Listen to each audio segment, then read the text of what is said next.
Last night, I dreamt I went to Manderley again. It seemed to me I stood by the iron gate leading to the drive, and for a while I could not enter, for the way was barred to me. Then, like all dreamers, I was possessed of a sudden with supernatural powers and passed like a spirit through the barrier before me. The drive wound away in front of me, twisting and turning as it had always done. But as I advanced, I was aware that a change had come upon it. Nature had come into her own again, and little by little had encroached upon the drive with long, tenacious fingers. On and on wound the poor thread that had once been our drive. And finally, there was Manderley. Manderley, secretive and silent. Time could not mar the perfect symmetry of those walls. Moonlight can play odd tricks upon the fancy, and suddenly it seemed to me that light came from the windows. And then a cloud came upon the moon and hovered an instant like a dark hand before a face. The illusion went with it. I looked upon a desolate shell with no whisper of the past about its staring walls. We can never go back to Manderley again, that much is certain. But sometimes, in my dreams, I do go back to the strange days of my life, which began for me in the south of France.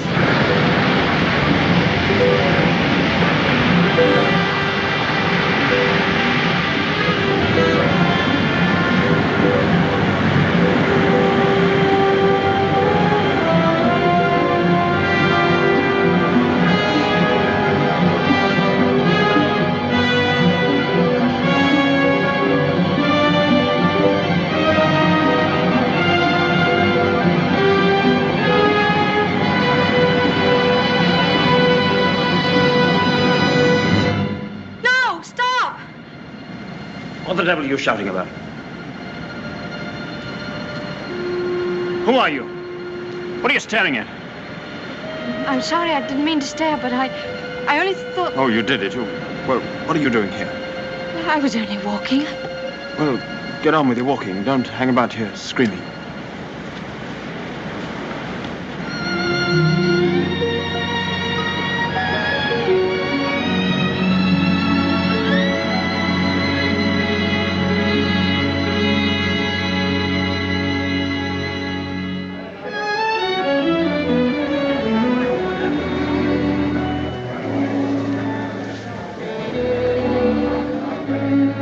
I'll never come to Monte Carlo out of season again. Not a single well-known personality in the hotel.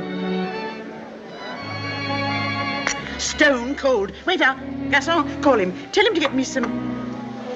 Why, it's Max de Winter. How do you do?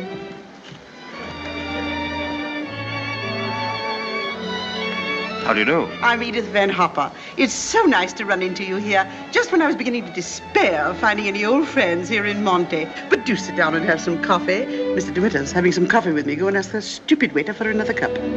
I'm afraid I must contradict you. You shall both have coffee with me.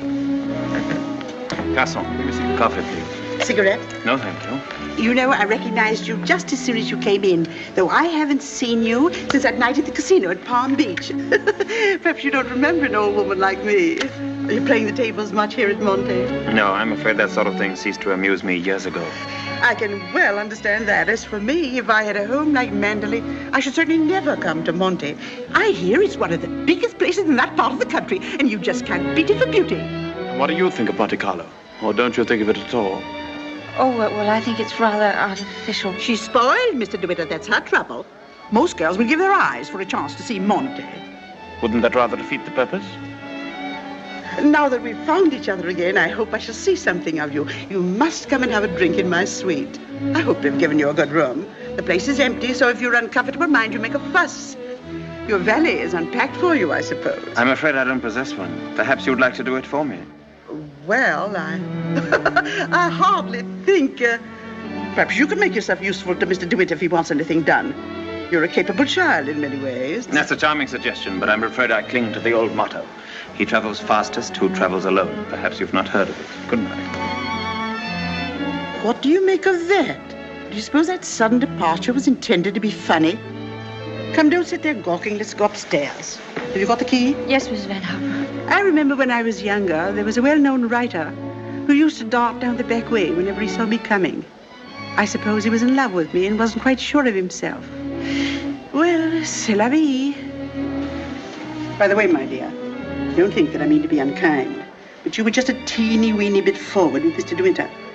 Your effort to enter the conversation quite embarrassed me, and I'm sure it did him. Men loathe that sort of thing. Oh, come, don't sulk. After all, I am responsible for your behavior here. Perhaps he didn't notice it. Poor thing. I suppose he just can't get over his wife's death. They say he simply adored her.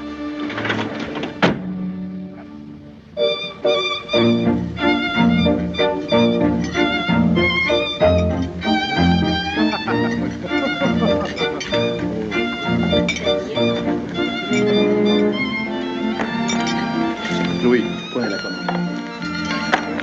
Oh, how awkward of me. What a stupid thing to do. Oh, I'm so sorry. Please don't bother. It doesn't really matter. Oh, leave that, leave that. Go and lay another place at my table. Mademoiselle will have lunch with me. Oh, but I couldn't possibly. Why not? Oh, well, please don't be polite. It's very kind of you, but I'll be all right if they just change the cloth. I wasn't being polite. I should have asked you to have lunch with me, even if we hadn't upset the vase so clumsily. Come along. We needn't talk to each other if we don't feel like it. Well, thank you very much.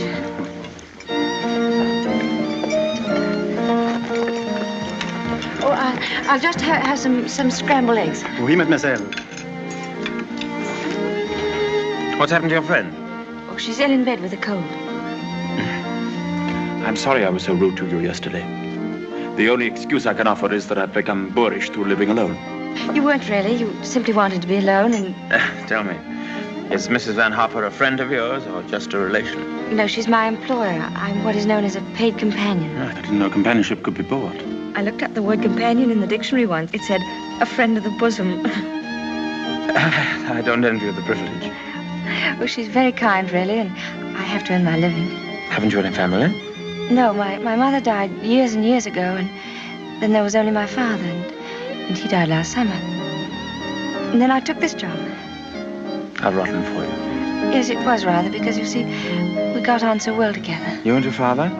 Yes, he was a lovely person, very unusual. What was he? A painter. Ah, was he a good one?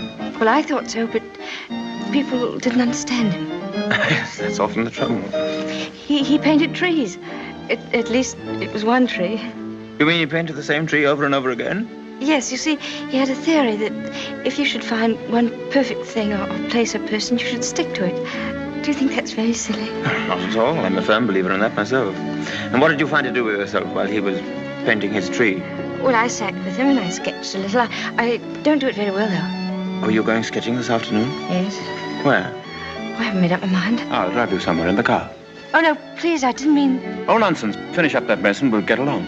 Thank you, it's very kind of you, but I'm not very hungry. Oh, come on, eat it up like a good girl.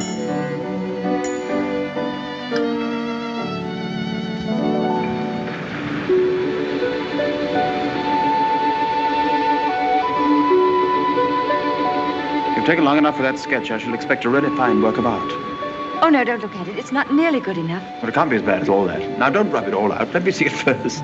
Well, it's the perspective. I never can get it right. Let me see. Oh, dear. Tell me, is it the perspective that gives my nose that curious twist in the middle?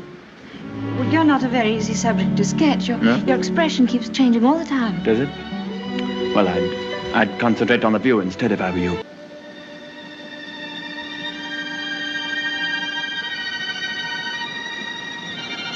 We're lucky not to be home during the bad weather, aren't we? I can't ever remember enjoying swimming in England till June, can you? The water's so warm here that I could stay in all day. There's a dangerous undertow, and there's a man drowned here last year. I never have any fear of drowning, have you?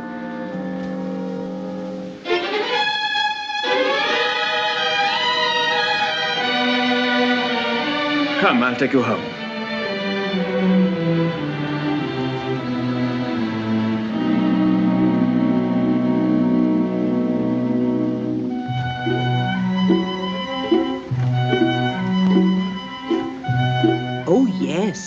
know Mr. DeWitt well. I knew his wife, too. Before she married, she was the beautiful Rebecca Hildreth, you know.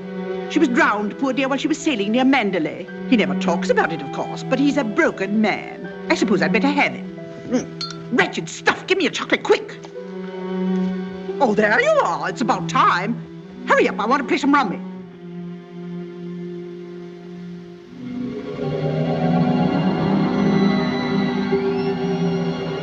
She was the beautiful Rebecca Hildreth, you know.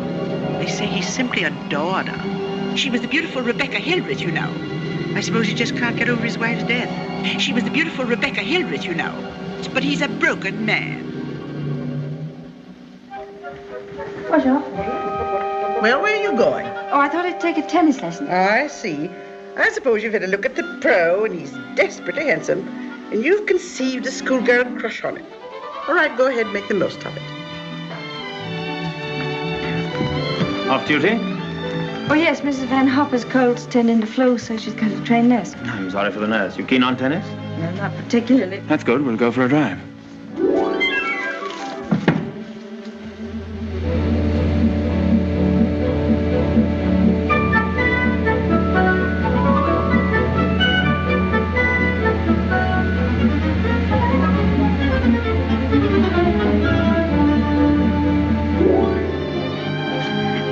Good afternoon, Mrs. Van Hopper. How are you feeling?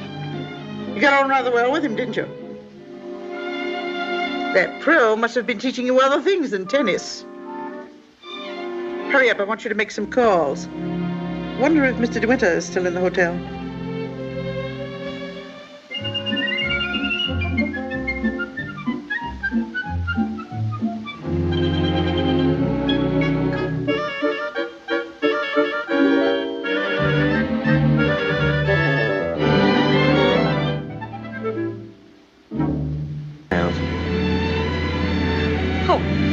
I wish I were a woman of 36, dressed in black satin with a string of pearls. You wouldn't be here with me if you were. Would you please tell me, Mr. De Winter, why you asked me to come out with you? Oh, it's obvious that you want to be kind, but why do you choose me for your charity?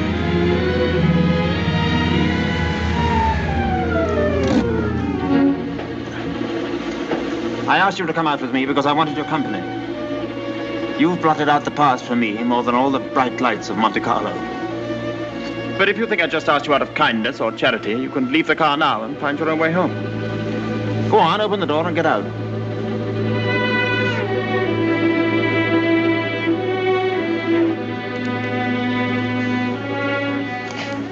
Better blow your nose. Please don't call me Mr. De Winter. I have a very impressive array of first names. George Fortescue Maximilian. But you needn't bother with them all at once. My family call me Maxim. And another thing. Please promise me never to wear black satin or pearls. Or to be 36 years old. Yes, Maxim.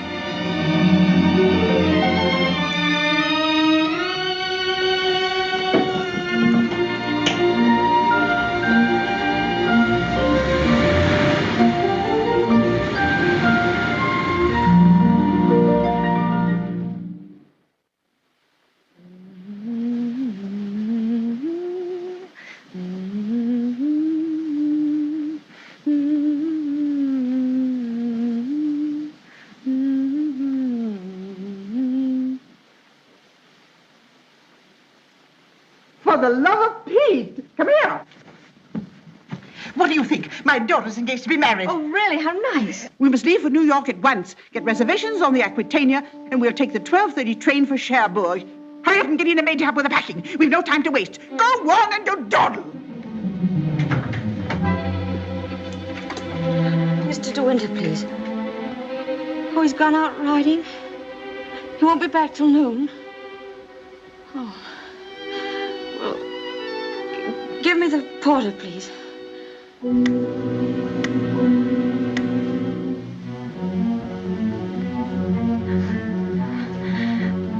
I'll go and see if there's anything left in my room.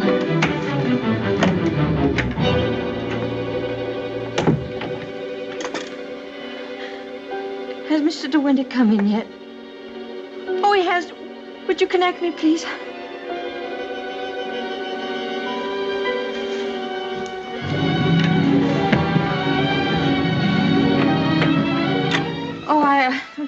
I was looking for my book. I suppose I've packed it. Well, come on. The car's waiting at the door.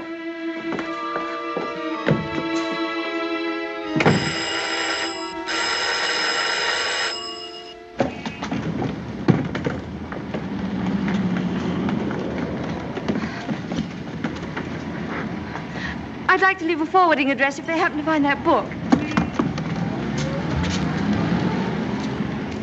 Would you ring Mr. De Winter, please? Yes, madame. 182.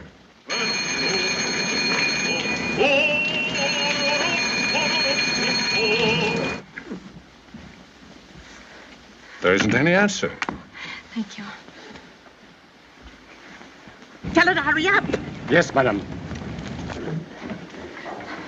I was looking for Mr. De Winter. Mr. De Winter just ordered breakfast in his room, mademoiselle.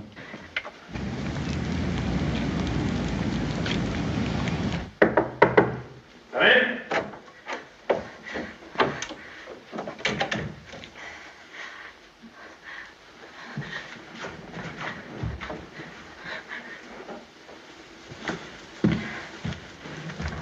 Hello. What are you doing here? Anything about it? I've come to say goodbye. We're going away. What on earth are you talking about? It's true. We're going now, and I was afraid I wouldn't see you again.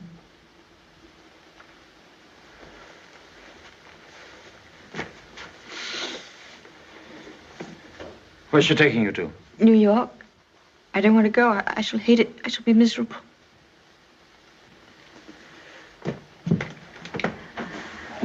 I'll dress in here. I shan't be long. Which would you prefer? New York or Mandalay? Oh, please don't joke about it. Mrs. Van Hopper's waiting, and I'd better say goodbye now. I repeat what I said. Either you go to America with Mrs. Van Hopper, or you come home to Mandalay with me. You mean you want a secretary or something? I'm asking you to marry me, you little fool.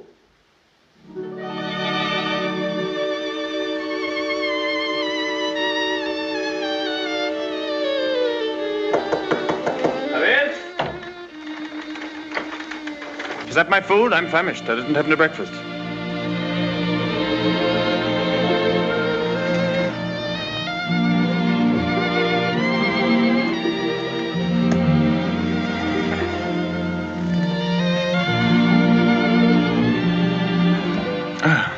My suggestion didn't seem to go at all well. Sorry. Oh, but you don't understand. It's that well, I'm not the sort of person men marry. What on earth do you mean? I don't belong in your sort of world, for one thing. Well, what is my sort of world? Oh, well, Mandolin, you know what I mean. Well, I'm the best judge of whether you belong there or not. Of course, if you don't love me, that's a different thing. Fine blow to my conceit, that's all. Oh, I do love you. I love you most dreadfully. I've been crying all morning because I thought I'd never see you again.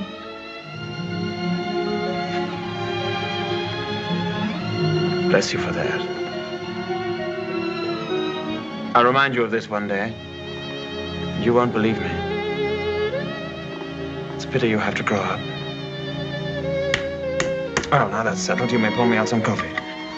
2 lumps of sugar and some milk, please. Same with my tea, don't forget. Who's going to break the news to Mrs. Van Hopper? Shall you or shall I? Oh, you tell it. She'll be so angry. What's the number of her room? Oh, she's not there. She's downstairs in the car. Hello? Give me the date, please. Hello? You'll find Mrs. Van Hopper waiting outside in her car. Would you ask her with my compliments? Will she very kindly come up and see me in my room? Yes, in my room. Mr. De Winter says, please, for you to come up to his room. Mr. De Winter? Why, certainly.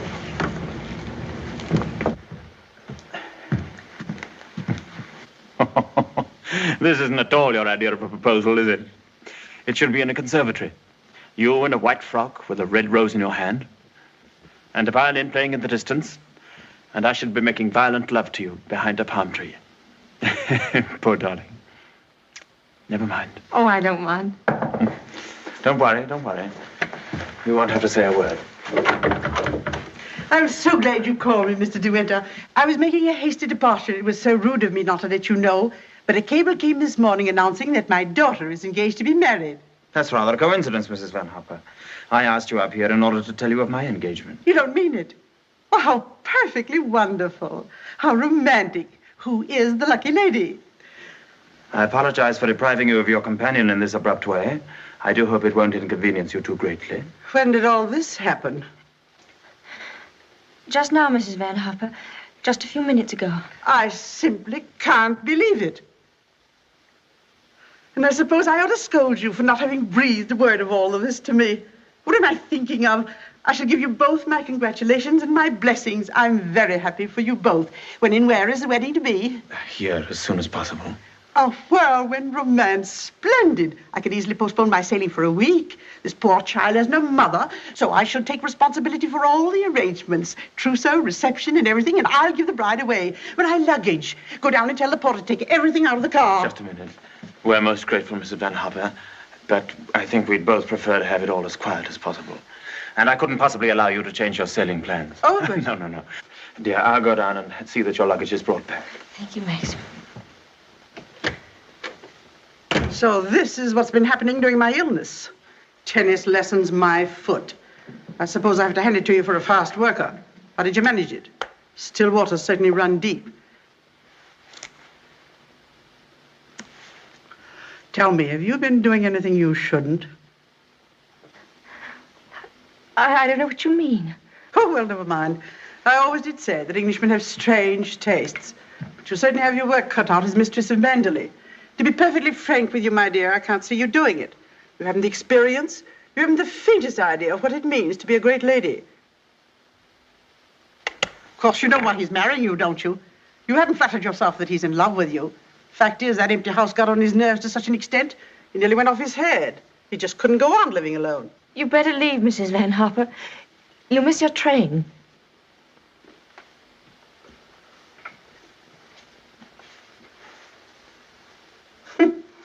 Mrs. De Winter.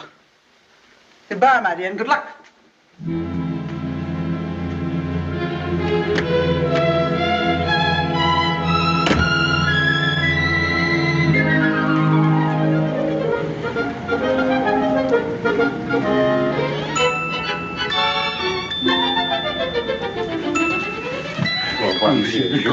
Merci.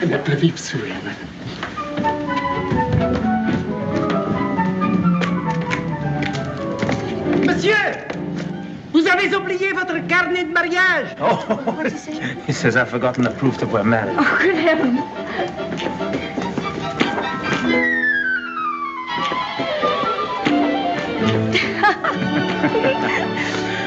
Somebody else had the same idea.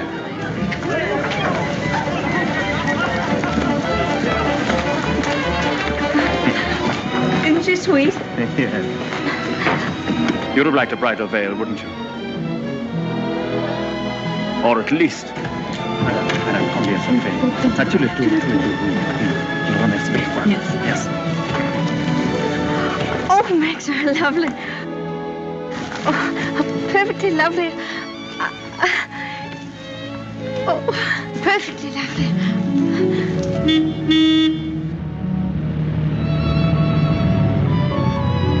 Welcome home, Mr. De Winter. Thank you, Smith.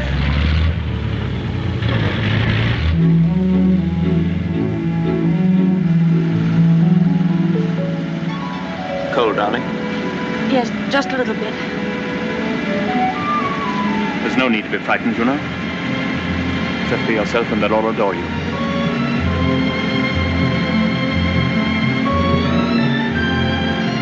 You don't have to worry about the house at all. Mrs. Danvers is the housekeeper. Just leave it to her.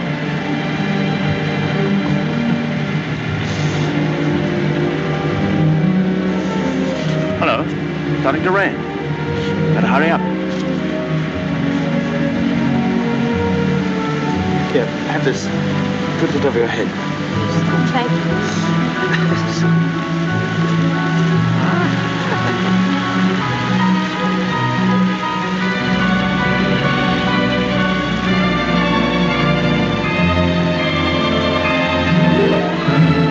That's it. That's Manderley.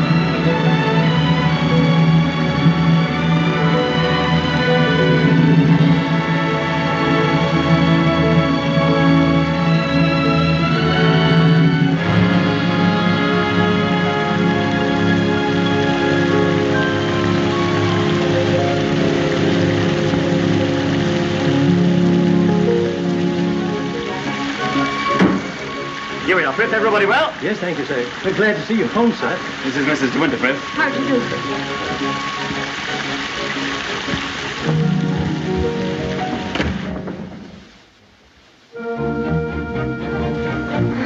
I didn't expect the whole staff to be in attendance. Mr. Danvers' orders, sir. Oh. Sorry about this. Won't take long.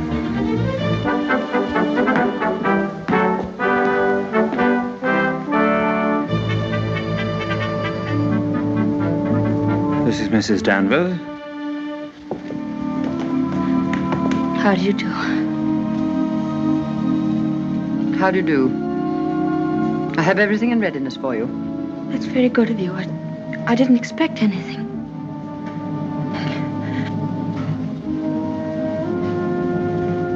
I think we'd like some tea, Frith. Ready in the library, sir. Come along, darling.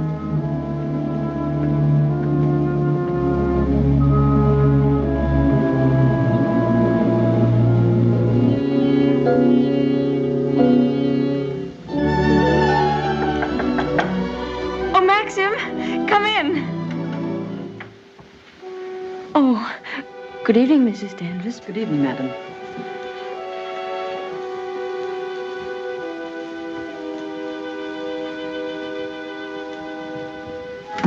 I hope Alice was satisfactory, madam. Oh, yes, thank you. Perfectly. She's the parlor maid. She'll have to look after you until your own maid arrives. Oh, but I haven't a maid. I'm sure Alice will do very nicely. I'm afraid that would not do for very long, madam.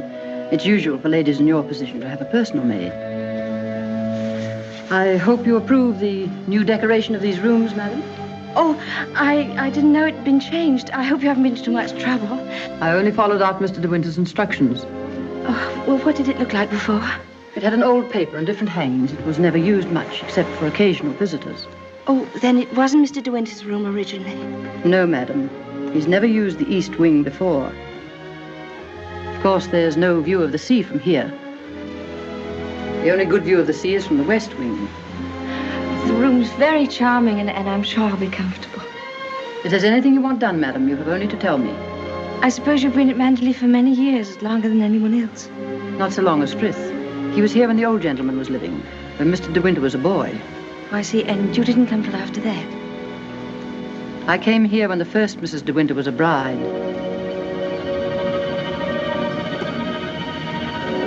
Mrs. Danvers, I do hope we'll be friends. You must be patient with me. This sort of life is new to me, and I do want to make a success of it and make Mr. De Winter happy, so I know I can leave all the household arrangements to you. Very well. I hope I shall do everything to your satisfaction, madam. I've managed the house since Mrs. De Winter's death, and Mr. De Winter has never complained.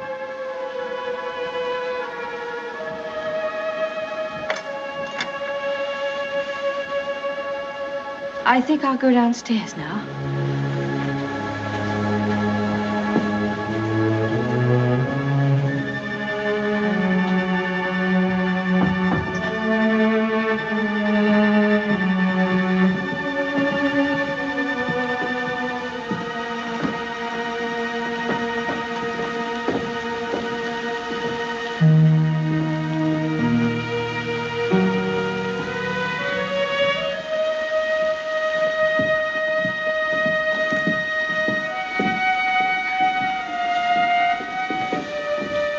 That room in the west wing I was telling you about is there through that door.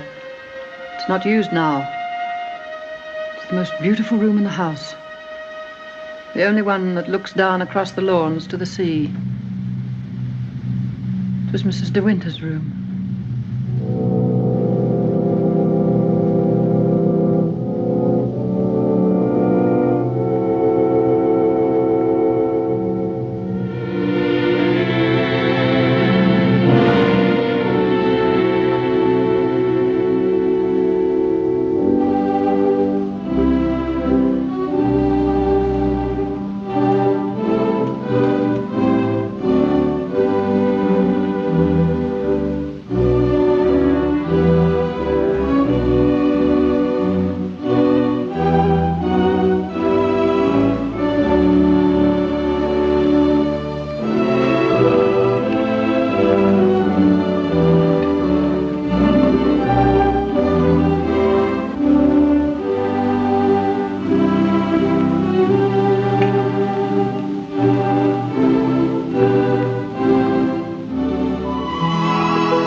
Good morning.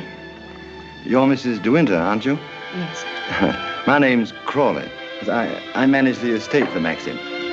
Awfully glad to meet you. There's a fearful lot of stuff piled up while Maxim was away. Yes, I'm sure there must have been. I do wish I could help with some of it. Oh, no. Frank never allows anybody to help him. He's like an old mother hen with his bills and rents and taxes. Come on, Frank, we must go over these estimates. I'll get my papers. You'll find quantities of breakfast over there, but you must eat it all or cook will be mortally offended. Well, I'll do my best, Maxim. I have to go over the place with Frank just to make sure that he hasn't lost any of it. You'll be all right, won't you? Mm-hmm. Getting acquainted with your new home. Have a look at the Times. There's a thrilling article on what's the matter with English cricket. Oh, yes. My sister Beatrice and her husband, Giles Lacey, have invited themselves over for lunch. Today? Yes. I suppose the old girl can't wait to look you over. You'll find her very direct. If she doesn't like you, she'll probably tell you so to your face.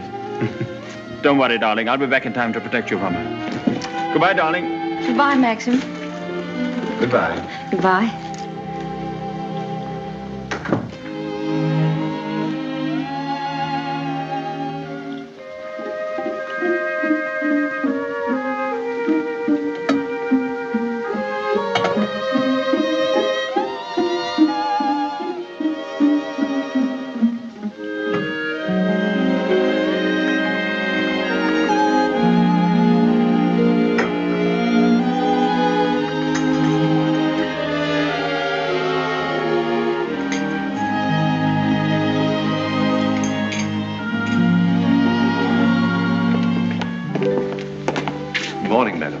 Good morning, Frith.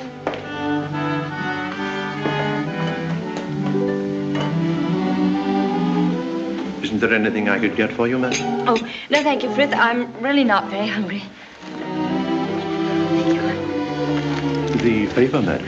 Oh, yes, thank you, Frith.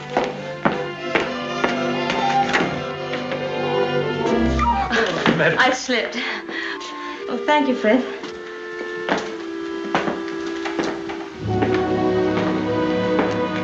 Big, isn't it? Yes, madam. Mandalay is a big place. This was the banquet hall in the old days. It is still used on great occasions, such as a big dinner or a ball. And the public is admitted here, you know, once a week. That's nice.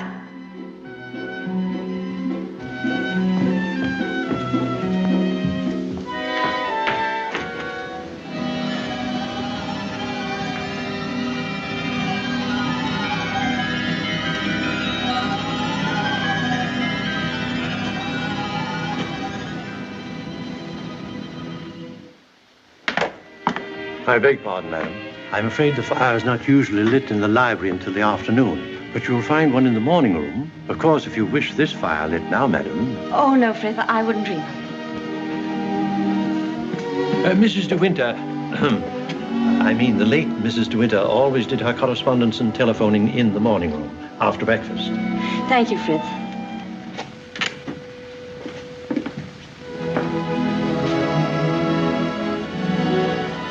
Is anything wrong, madam?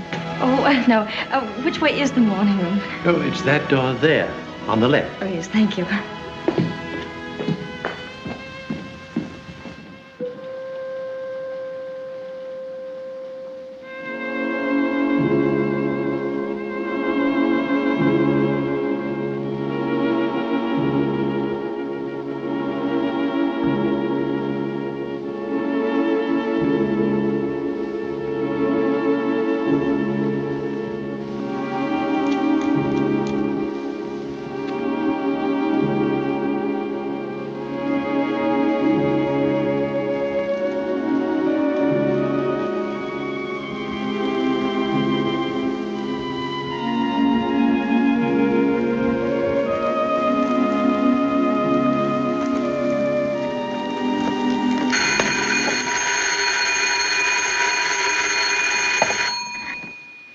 Mrs. De Winter? Oh, I'm afraid you've made a mistake. Mrs. De Winter's been dead for over a year. Oh, I mean... Oh. That was the house telephone, madam. Probably the head gardener wishing instructions. Did you want to see me, Mrs. Danvers? Mr. De Winter informed me that his sister, Mrs. Lacey, and Major Lacey are expected for luncheon. I'd like to know if you approve of the menu. Oh, well, I'm sure it's very suitable, very nice indeed. You'll notice, madam, that I've left a blank space for the sauce. Mrs. De Winter was most particular about sauces. Let's have whatever you think that Mrs. De Winter would have ordered. Thank you, madam. When you've finished your letters, Robert will take them to the post. My letters? Oh, yes, of course. Thank you, Mrs. Danvers.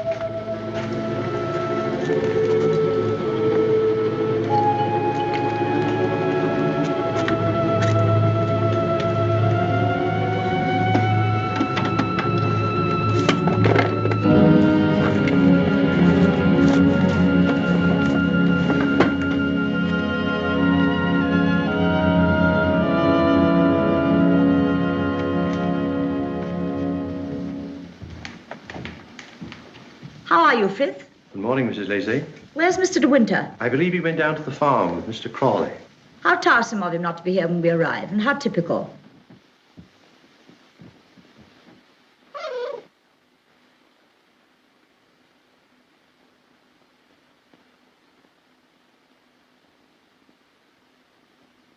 I must say old Danvers keeps the house looking lovely. She certainly learnt that trick of arranging flowers from Rebecca.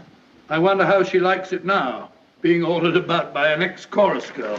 Now, where on earth did you get the idea she's an ex-chorus girl? He picked her up in the south of France, didn't he? What if he did?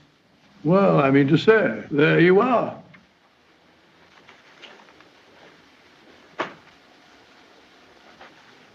How do you do? I'm Maxim's wife. How do you do? Well, I must say you're quite different from what I expected. No, but Cecilia, she's exactly what I told you she'd be. Well, how do you like Mandela? Very beautiful, isn't it? And how do you get along with Mrs. Danvers? Well, I've never met anyone quite like her before. You mean she scares you? She's not exactly an oil painting, is she? Giles, you're very much in the way here. Go somewhere else. Well, I'll try and find Maxim, shall I? Giles? I didn't mean to say anything against Mrs. Danvers. Oh, there's no need for you to be frightened of her. But I shouldn't have any more to do with her than you can help. Shall we sit down? Oh, yes, please. You see, she's bound to be insanely jealous at first. And she must resent you bitterly. Why should she? Don't you know? I should have thought Maxim would have told you. She simply adored Rebecca.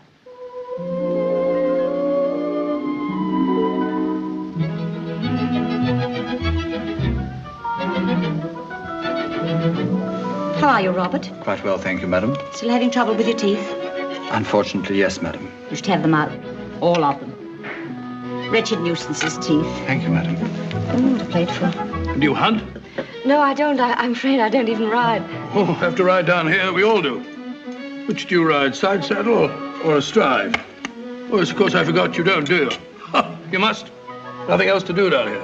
Maxim, when are you going to have parties here again like the old days? Oh, I haven't thought about it. But everyone's dying to see you and... Yes, I bet they are. Why don't you have the masquerade ball again this summer? My dear, you fond of dancing? Well, I love it, but I'm not very good at it. Do you rumba? I've never tried. You must teach me. I say, but I'm trying to find out exactly what your wife does do. She sketches a little. Sketches? Well, not this modern stuff. I hope you know portrait of a lampshade upside down to represent a soul in torment. Don't sail, do you? No, I don't. Thank goodness for that. Huh?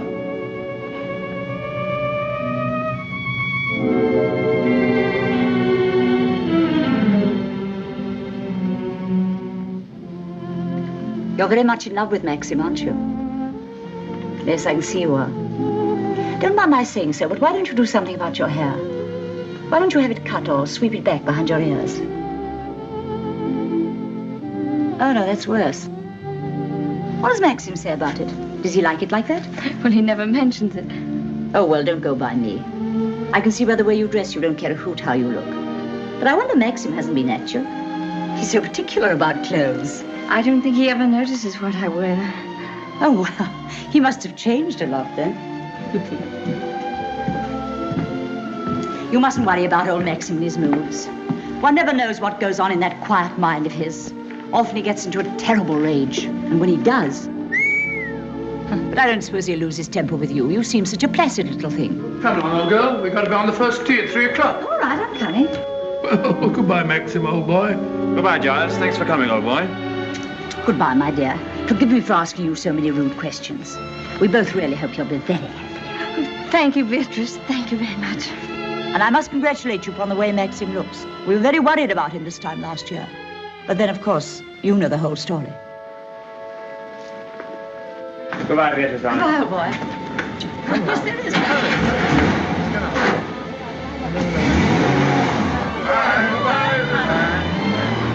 Well, thank heavens they've gone. Now we can have a walk about the place. Looks as though we might have a shower, but you won't mind that, will you? No, but wait a minute. I'll go upstairs and get a coat. There's a heap of mackintoshes in the flower room. Robert, run and get a coat from the flower room for Mrs. De Winter, will you? What do you think of Beatrice? Oh, I liked her very much, but she kept saying that I was quite different from what she expected. What the devil did she expect? Oh, someone smarter and more sophisticated, I'm afraid. Oh. Do you like my hair? Your hair? Yes, of course I do. What's the matter with it? Oh, I don't know. I just wondered. How funny you are. Thank you. Do I have to put it on? Yes, certainly. Can't be too careful with children. Come on, Jasper. Come and take some of that fat off.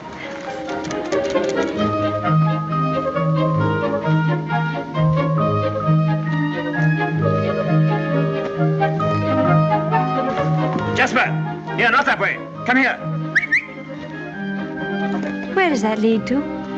Oh, it leads to a little cove where we used to keep a boat. Oh, let's go down there. Well, no, it's perfectly dull, uninteresting stretch of sand, just like any other. Oh, please. Well, all right, we'll walk down and take a look if you really want to.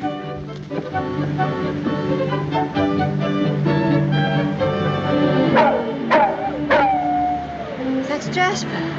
There must be something wrong. Perhaps he's hurt himself. No, he's all right. Leave him alone. Don't you think I'd better go and see? Don't bother about him, I tell you. He can't come to any harm. He'll find his own way back.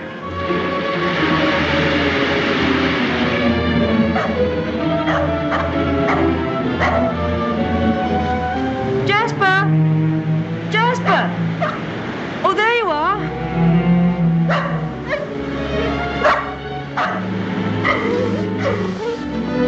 What do you want in there, Jasper? Come on. Come on home. Let's go home. Jasper.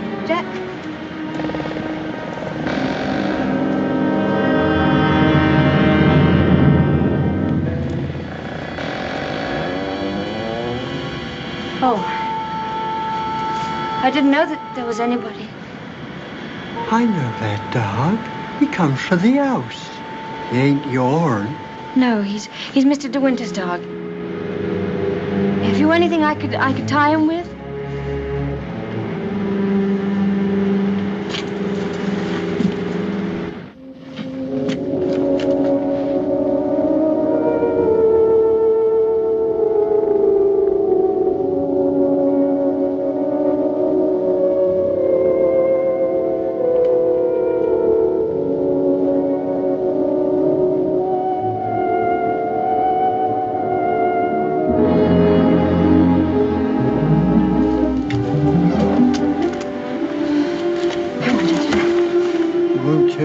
You saw me in there, will you? Don't you belong on the estate? I wasn't doing nothing. I was just putting my shells away. She's gone in the sea, ain't she? She'll never come back no more. No, she'll never come back. Come on, Jasper.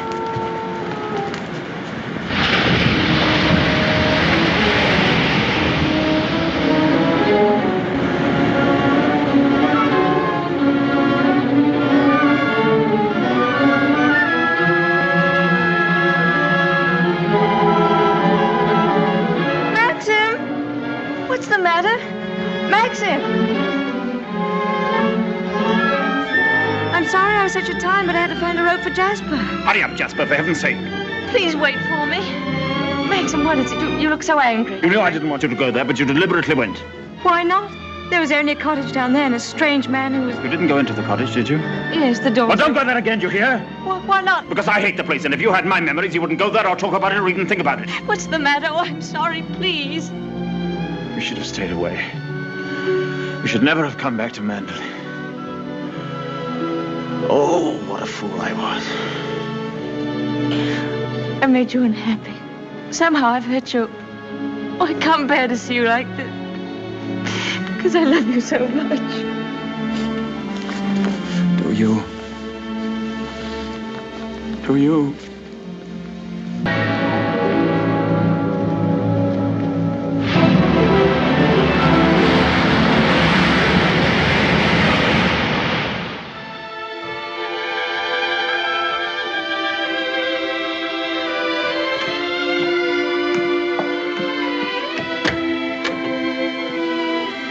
Hello, come in. Oh, please don't get up, Mr. Crawley. I was just wondering if you meant what you said the other day about showing me the run of things. Of course I did. What are you doing now? Notifying all the tenants that in celebration of Maxim's return with his bride, this week's rent will be free. Oh, was that Maxim's idea? Oh, yes. All the servants get an extra week's wages, too. Oh, he didn't tell me. Can't I help you? I could at least stick the stamps. Well, that's terribly nice of you. Won't you sit down? Oh, yes, thank you.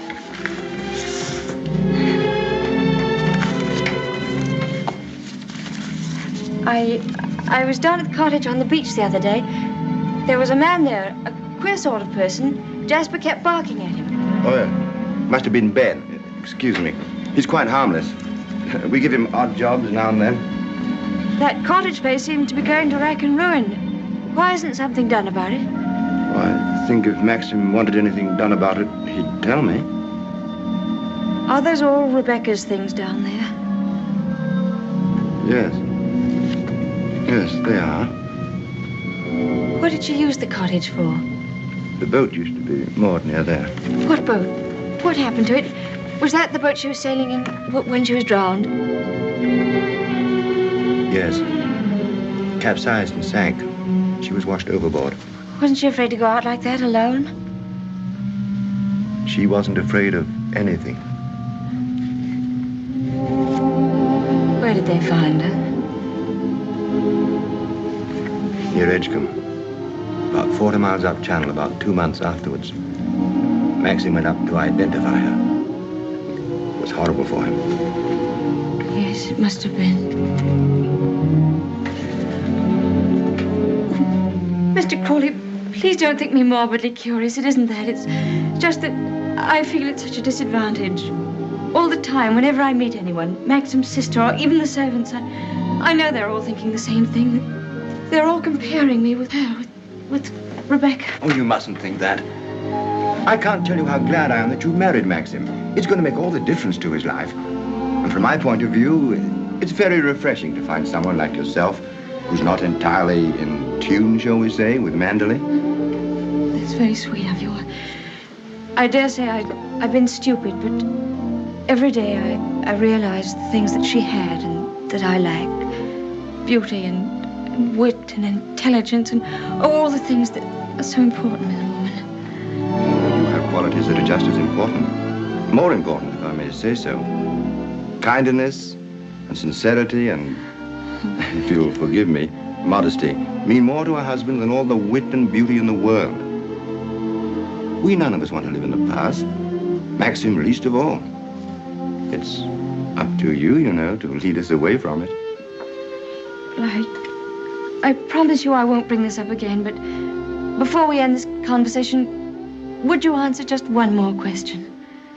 If it's something I'm able to answer, I'll do my best.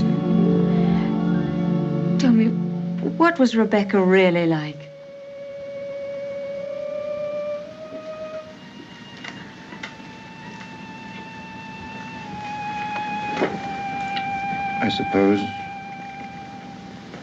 I suppose she was the most beautiful creature I ever saw.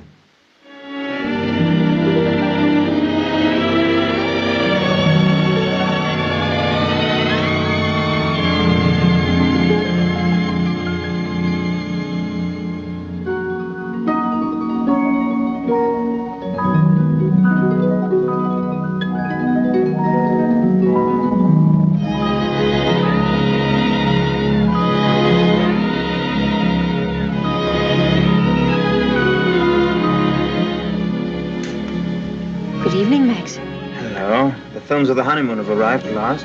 We time, do you think, before dinner?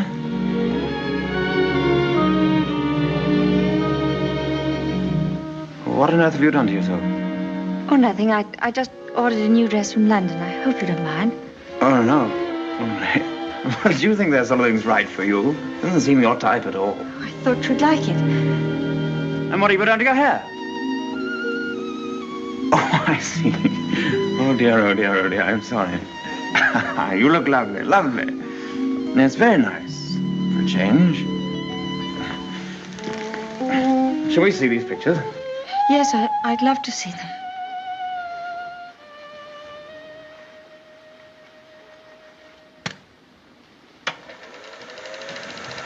Ah, look now. Oh, look at that. Wasn't it wonderful, darling? Can't we go back there someday? Yes, of course, of course. Ah, look at you. Won't our grandchildren be delighted when they see how lovely you were? Oh, look at you. Yes. Oh, I like that. Look at that. That's very nice. Oh, remember that. Yes. Oh, I wish our honeymoon could have lasted forever, Maxim. Oh, dash it, look. Oh, hang it. Threaded it up wrong as usual or something. Yes, Frith, what is it? Excuse me, sir. May I have a word with you? Yes. Come in. It's about Robert, sir. There's been a slight unpleasantness between him and Mrs. Danvers. Oh, dear. Robert is very upset. Oh, this is trouble. What is it? It appears that Mrs. Danvers has accused Robert of stealing a valuable ornament from the morning room. Robert denies the accusation most emphatically, sir.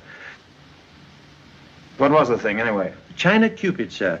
Oh, dear, that's one of our treasures, isn't it? Well, tell Mrs. Danvers to get to the bottom of it somehow and tell her I'm sure it wasn't Robert. Very good, sir. Why do they come to me with these things? That's your job, sweetheart. Maxim, I wanted to tell you, but, well, I forgot. Fact is, I broke the China Cupid. You broke it? Now, why on earth didn't you say something about it when Frith was here? I don't know. I didn't like to. I was afraid he'd think me a fool. Well, he'll think you much more of a fool now. You'll have to explain to him and Mrs. Danvers. Oh, no, Maxim, you do it. I'll go upstairs. Don't be such a little idiot, darling. Anybody would think you were afraid of them. It was all a mistake, Mrs. Danvers. Apparently, Mrs. De Winter broke the cupid herself and forgot to say anything about it. I'm so sorry. I never thought that I'd get Robert into trouble. Is it possible to repair the ornament, madam? No, I'm afraid it isn't. It was smashed into pieces. What did you do with the pieces? Well, I put them at the back of one of the drawers in the writing desk. Well, it looks as though Mrs. De Winter were afraid you were going to put her in prison, doesn't it, Mrs. Danvers? Well, never mind. Do what you can to find the pieces, see if they can be mended, and above all, tell Robert to dry his tears. I shall apologize to Robert, of course. Perhaps if such a thing happens again, Mrs. De Winter will tell me personally. Yes, all right. Thank you, Mrs. Danvers.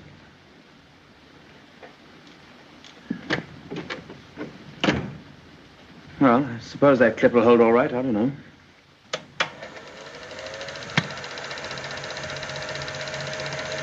I'm awfully sorry, darling. It was very careless of me.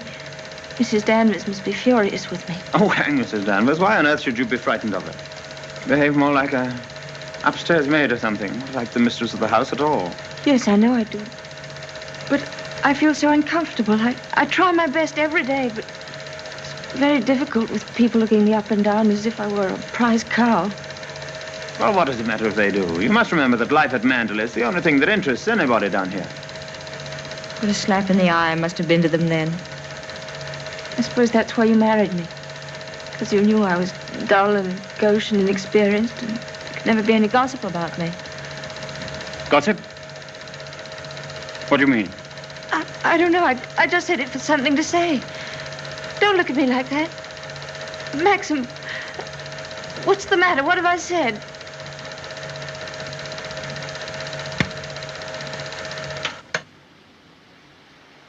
Wasn't a very attractive thing to say, was it? No. It was rude, hateful.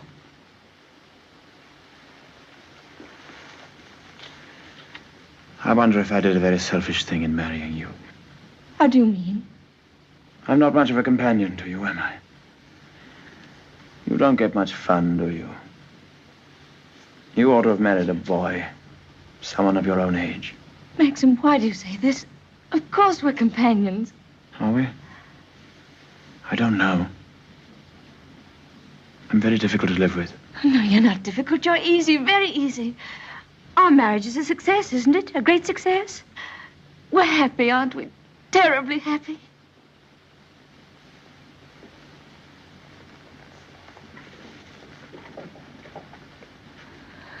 If you don't think we are happy, it would be much better if you didn't pretend. I'll go away. Why don't you answer me? How can I answer you when I don't know the answer myself? If you say we're happy, let's leave it at that. Happiness is something I know nothing about.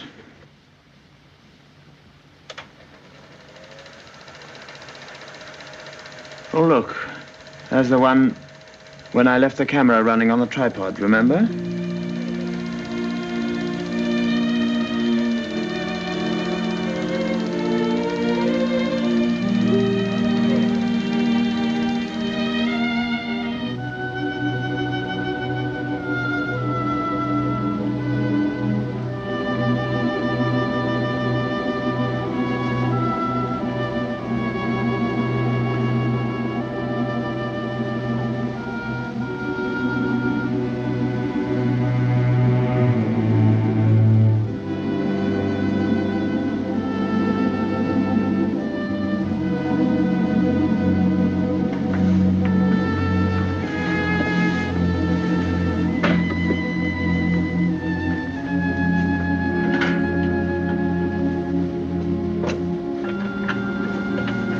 Pardon me, madam. Is there anything I can do for you?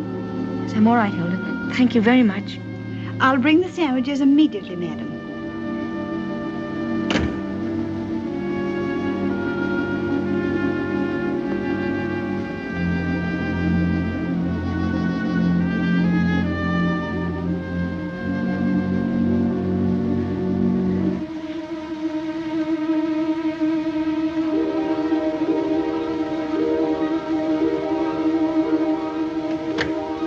Hilda. Yes, madam? The West Wing. Nobody ever uses it anymore, do they? No, madam. Not since the death of Mrs. De Winter.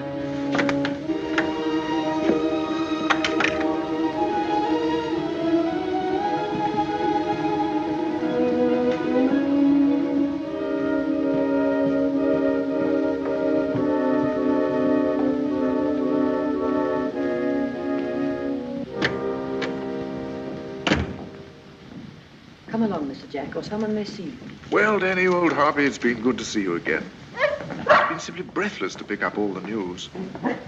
I really don't think it's wise for you to come here, Mr. Jack. Jasper, come here. Oh, nonsense, nonsense. It's just like coming back home. Quiet, Mr. Jack. Yes, and we must be careful not to shock Cinderella, mustn't we? She's in the morning room.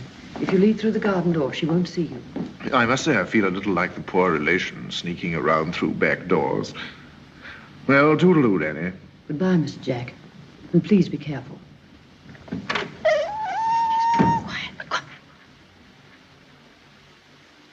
Looking for me? Oh, I didn't make you jump, did I? No, of course not. I didn't quite know who it was. Yes. You're pleased to see me, aren't you, old boy? I'm glad there's someone in the family to welcome me back to Manderley. And, how is dear old Max? Very well, thank you. I hear he went up to London, left his little bride all alone. It's too bad. Isn't he rather afraid that somebody might come down and carry you off? Danny, all your precautions were in vain. The mistress of the house was hiding behind the door. Oh, what about presenting me to the bride? This is Mr. Favell, madam. How do you do? How do you do? Well, won't you have some tea or something? Well, now, isn't that a charming invitation? I've been asked to stay to tea, Danny, and I have a good mind to accept. Oh, well, perhaps you're right. Pity, just we're getting on so nicely. We mustn't lead the young bride astray, must we, Jasper? Goodbye. It's been fun meeting you. Oh, and by the way, It would be very decent of you if you didn't mention this little visit to your revered husband. He doesn't exactly approve of me. Very well. That's very sporting of you. I wish I had a young bride of 3 months waiting for me at home. I'm just a lonely old bachelor. Fare thee well. Oh, and I know what was wrong with that introduction. Danny didn't tell you, did she? I'm Rebecca's favorite cousin. Toodaloo.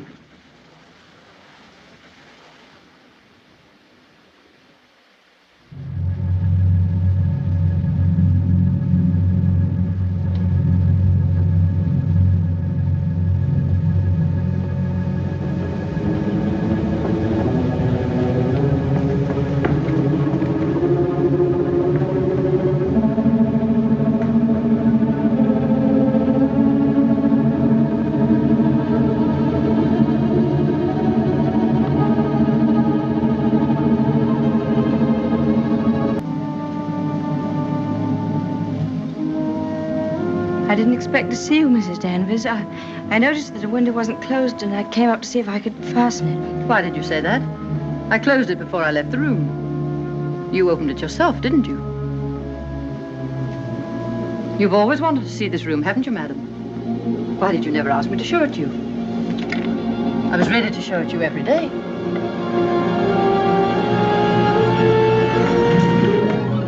It's a lovely room, isn't it? Loveliest room you've ever seen. Everything is kept just as Mrs. De Winter liked it. Nothing has been altered since that last night. Come, I'll show you her dressing room. This is where I keep all her clothes. You would like to see them, wouldn't you? Go over to the dressing table.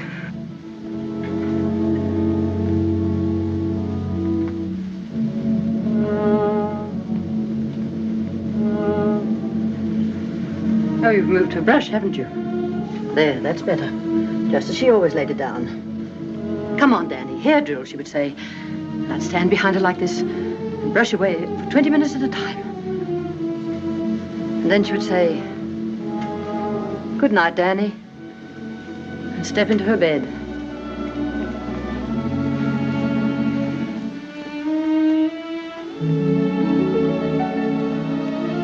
I embroidered this case for her myself, and I keep it here always.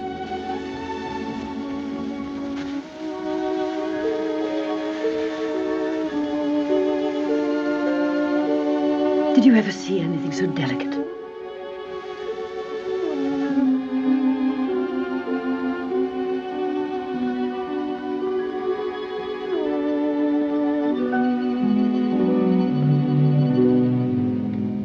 Look.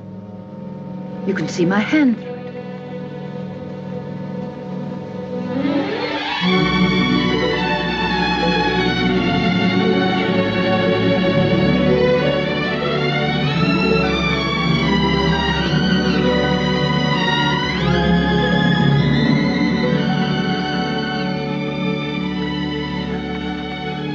You wouldn't think she'd been gone so long, would you? Sometimes when I walk along the corridor, I fancy I hear her just behind me. That quick, light step. I couldn't mistake it anywhere. It's not only in this room. It's in all the rooms in the house. I can almost hear it now. Do you think the dead come back and watch the living? I don't believe it. Sometimes. I wonder if she doesn't come back here to Manderley. Watch you and Mr. De Winter together. You look tired. Why don't you stay here a while and rest? And listen to the sea. So soothing. Listen to it.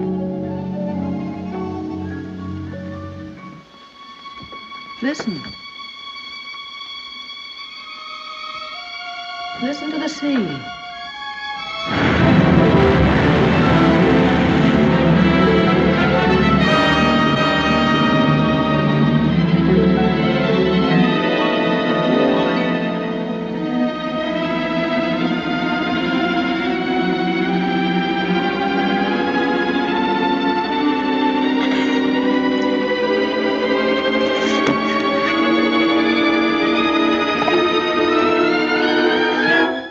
Mrs. Danvers, I wish to see her immediately.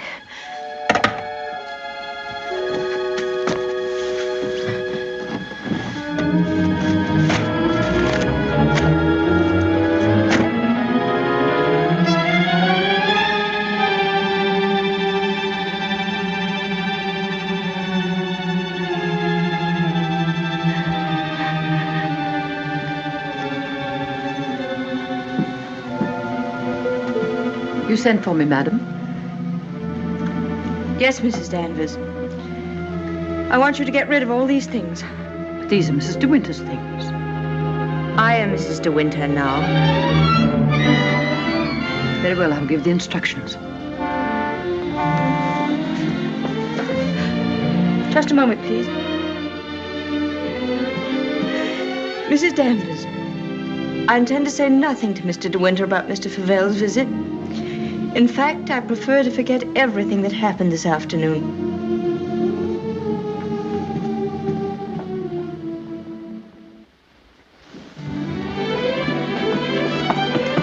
Maxim, you've been gone all day. Choking. Oh. Well. What have you been doing with yourself? Oh, I've been thinking. Oh, what did you want to do that for? Oh, come in here and I'll tell you. Darling, could we have a costume ball, just as you used to? Now, what put that into your mind? Has Beatrice been at you?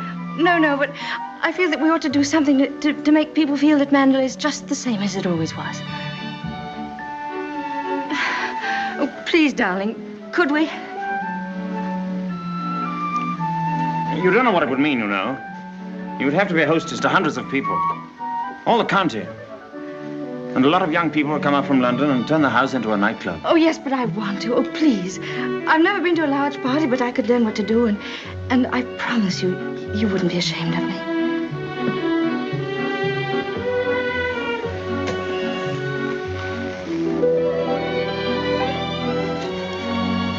All right, if you think you'd enjoy it. You better get Mrs. Danvers to help you, hadn't you? No, I don't need Mrs. Danvers to help me. I can do it myself. All right, my sweet. Thank you, darling. Thank you. Well, what'll you go as? Oh, I never dress up. That's the one privilege I claim as the host. What will you be, Alice in Wonderland with that ribbon around your hair? No, I won't tell you. I'll design a costume all by myself and give you the surprise of your life.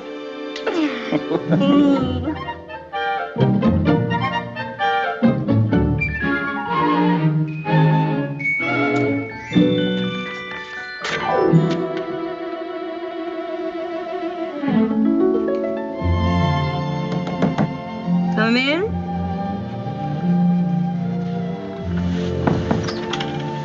Robert found these sketches in the library, madam. Did you intend throwing them away? Yes, Mrs. Danvers, I did. They were just some ideas I was sketching for my costume for the ball. Hasn't Mr. De Winter suggested anything? No, I want to surprise him. I don't want him to know anything about it. I merely thought that you might find a costume among the family portraits that would suit you. Oh, you mean those at the top of the stairs? I'll go and look at them.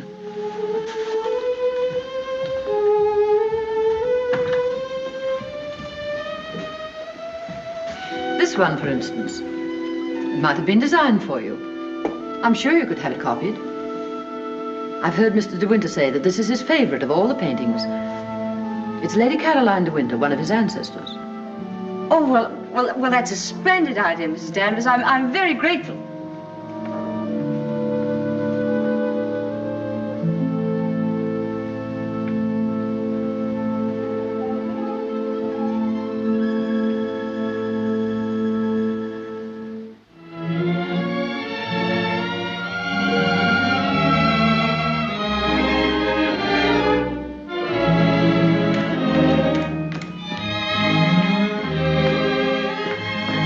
Everything under control, Frith?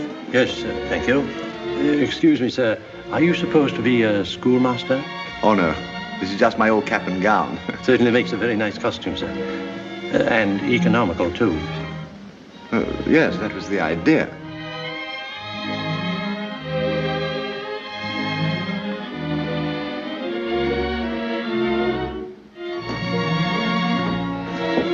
Evening, Robert. Not very good weather for the ball. No, sir.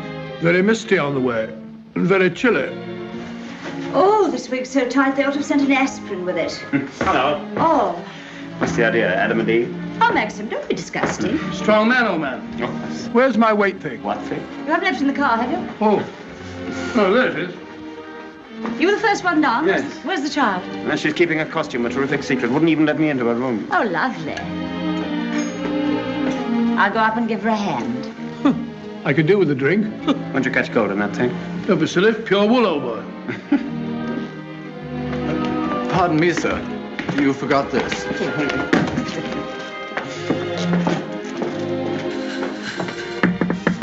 Here I am, dear. It's Bee. I've come to give you a hand. Oh, please don't come in, Beatrice. I don't want anyone to see my costume. Oh.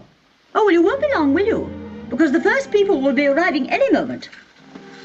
Now, you're sure that's where that should be? Yes, madam, it's just right. Oh, isn't it exciting? Indeed it is, madam. I've always heard of the Mandalay Ball, and now I'm really going to see one. Sure, there'll be no one there to touch you, madam. Do you really think so? Now, where's my fan? Now, you're sure I look all right? You look ever so beautiful. Well, here goes.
Good evening, Mr. De Winter.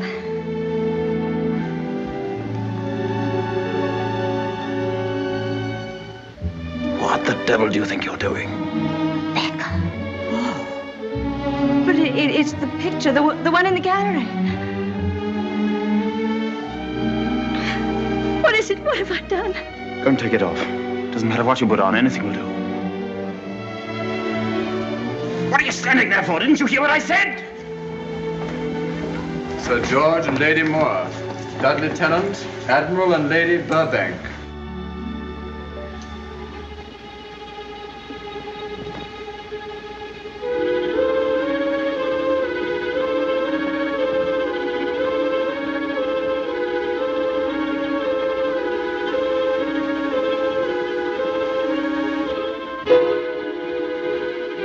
I watched you go down, just as I watched her a year ago. Even in the same dress, you couldn't compare. You knew it. You knew that she wore it, and yet you deliberately suggested I wear it. Why do you hate me? What have I done to you that you should ever hate me so? You tried to take her place. You let him marry you. I've seen his face, his eyes. They're the same as those first weeks after she died. I used to listen to him, walking up and down, all night long, night after night, thinking of her, suffering torture because he'd lost her. I don't want to know. I don't want to know. You thought you could be Mrs. De Winter, live in her house, walk in her steps, take the things that were hers, but she's too strong for you. You can't fight her. No one ever got the better of her. Never, never. She was beaten in the end, but it wasn't a man, it wasn't a woman. It was the sea. Oh, stop it, stop it, oh, stop it.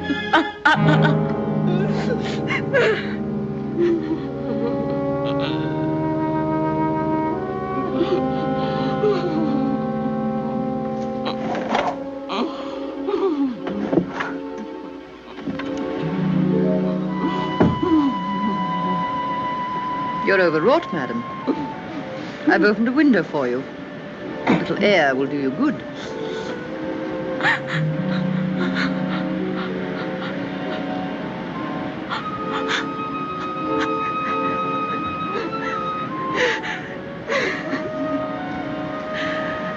Why don't you go? Why don't you leave Mandalay? He doesn't need you. He's got his memories. He doesn't love you. He wants to be alone again with her. You've nothing to stay for. You've nothing to live for, really, have you? Look down there. It's easy, isn't it? Why don't you?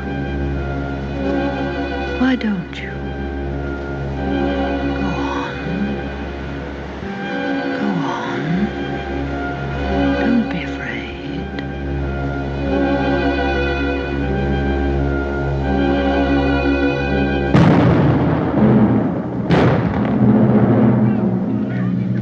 Shipwreck! Ship on the rocks! Ship aground! Sending up rocket! Shipwreck! Come on, everybody! Down to the bay! Notify the Coast Guard! She's aground! Maxim! Maxim! Ship ashore! Come on, everybody! Come on! Maxim! Maxim!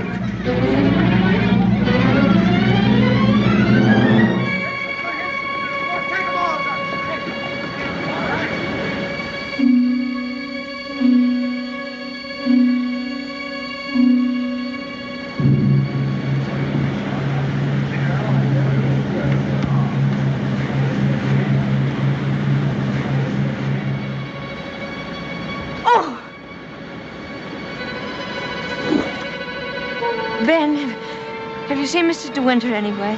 She won't come back, will she? You said so. Who, Ben? What do you mean? Ah, the other one.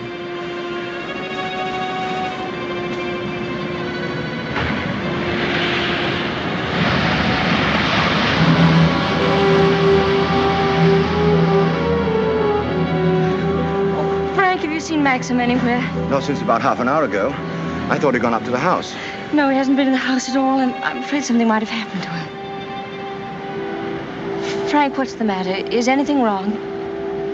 There is something wrong. Well, the diver who went down to inspect the bottom of the ship came across the hull of another boat. A little sailboat. Frank, is it? Yes. It's Rebecca's. How did they recognize it? It was a local man. Knew it instantly. It'll be so hard on poor Maxim. Yes. It's going to bring it all back again. And worse than before. Why did they have to find it? Why couldn't they have left it there in peace at the bottom of the sea? Why, better get along and arrange some breakfast for the men. All right, Frank, I'll go and look for Maxim.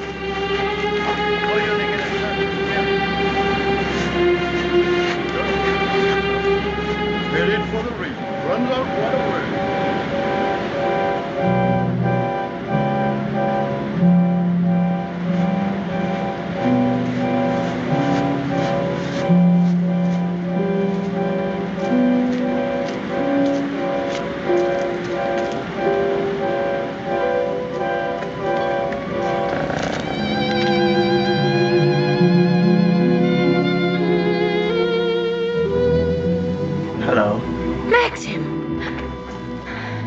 You haven't had any sleep. Have you forgiven me? Forgiven you? What have I got to forgive you for? For last night, my stupidity about the costume. Oh, that. I'd forgotten. I was angry with you, wasn't I?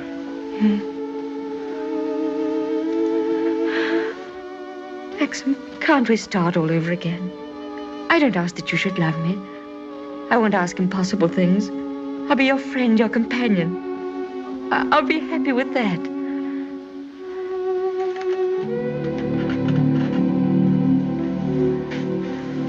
You love me very much, don't you?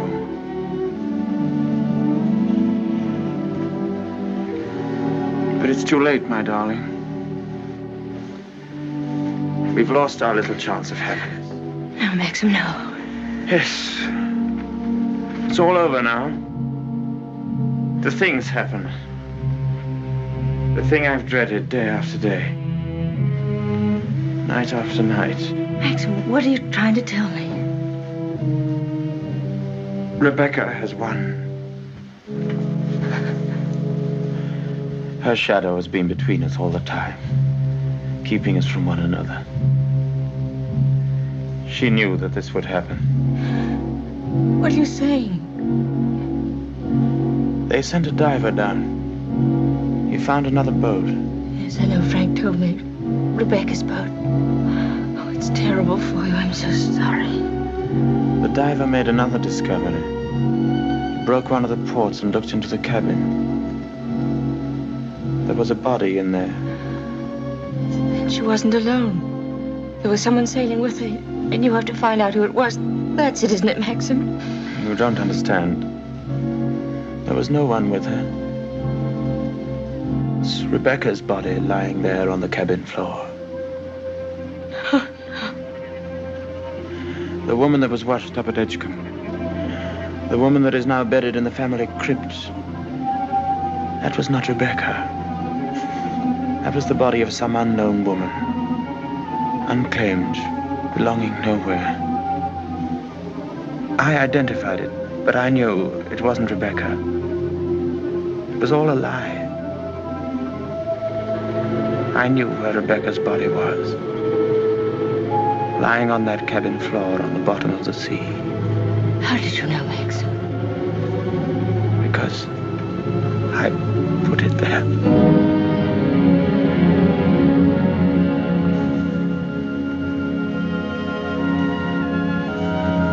Will you look into my eyes and tell me that you love me now?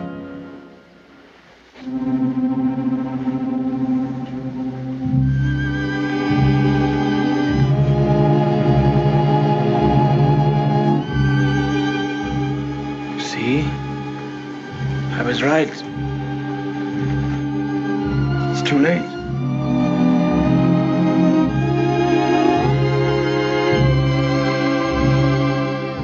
No, it's not too late. You're not to say that. I love you more than anything in the world. Oh, please, Maxim, kiss me, please. No. It's no use. It's too late. Oh, we can't lose each other now. We must be together always. No secrets, no shadows. We only have a few days. A few hours. Maxim, why didn't you tell me before? Yeah, you did sometimes, but you never seemed close enough. How could we be close when I knew you were always thinking of Rebecca? How could I even ask you to love me when I knew you loved Rebecca still? What are you talking about? What do you mean? Whenever you touched me, I knew you were comparing me with Rebecca. Whenever you looked at me, or spoke to me, or walked with me in the garden, I knew you were thinking, this I did with Rebecca, and this, and this. Oh, it's true, isn't it? You thought I loved Rebecca? You thought that? I hated her.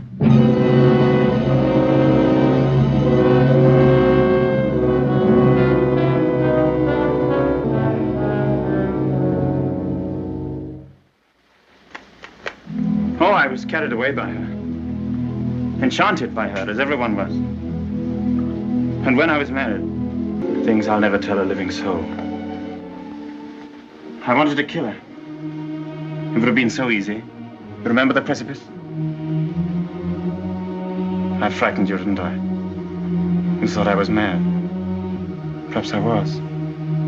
Perhaps I am mad. It wouldn't make for sanity, would it?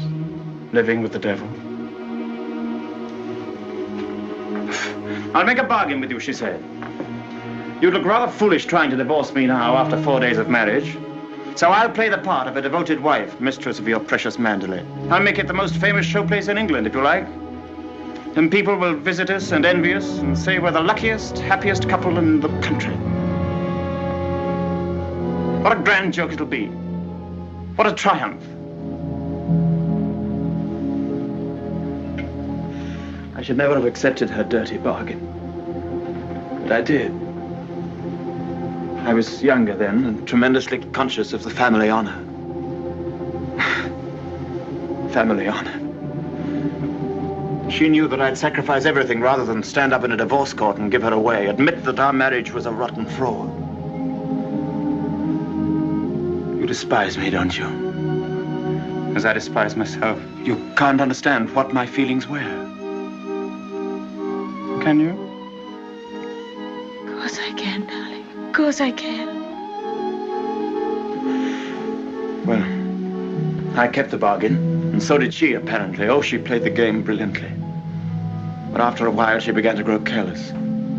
She took a flat in London, and she'd stay away for days at a time. Then she started to bring her friends down here. I warned her, but she shrugged her shoulders. What's it got to do with you, she said. She even started on Frank. Poor, faithful Frank. Then there was a cousin of hers, a man named Favell. Yes, I know him. Came the day you went to London. Why didn't you tell me? I didn't like to. I thought it would remind you of Rebecca. Remind me? As if I needed reminding. Favell used to visit her here in this cottage. I found out about it, and I warned her that if he came here again, I'd shoot them both. One night, when I found that she'd come back quietly from London, I thought that Favell was with her. And I knew then that I couldn't stand this life of filth and deceit any longer. I decided to come down here and have it out with both of them. But she was alone. She was expecting Favell, but he hadn't come.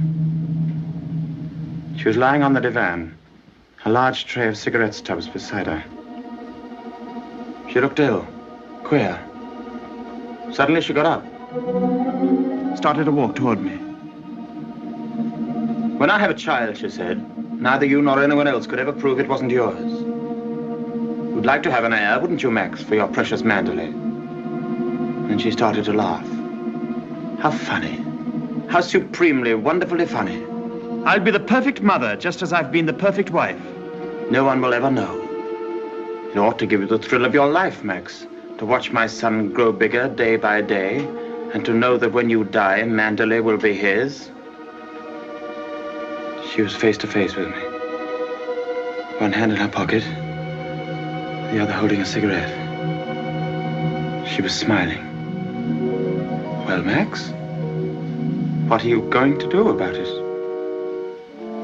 Aren't you going to kill me? I suppose I went mad for a moment. I must have struck her. She stood staring at me. She looked almost triumphant. Then she started toward me again, smiling. Suddenly she stumbled and fell.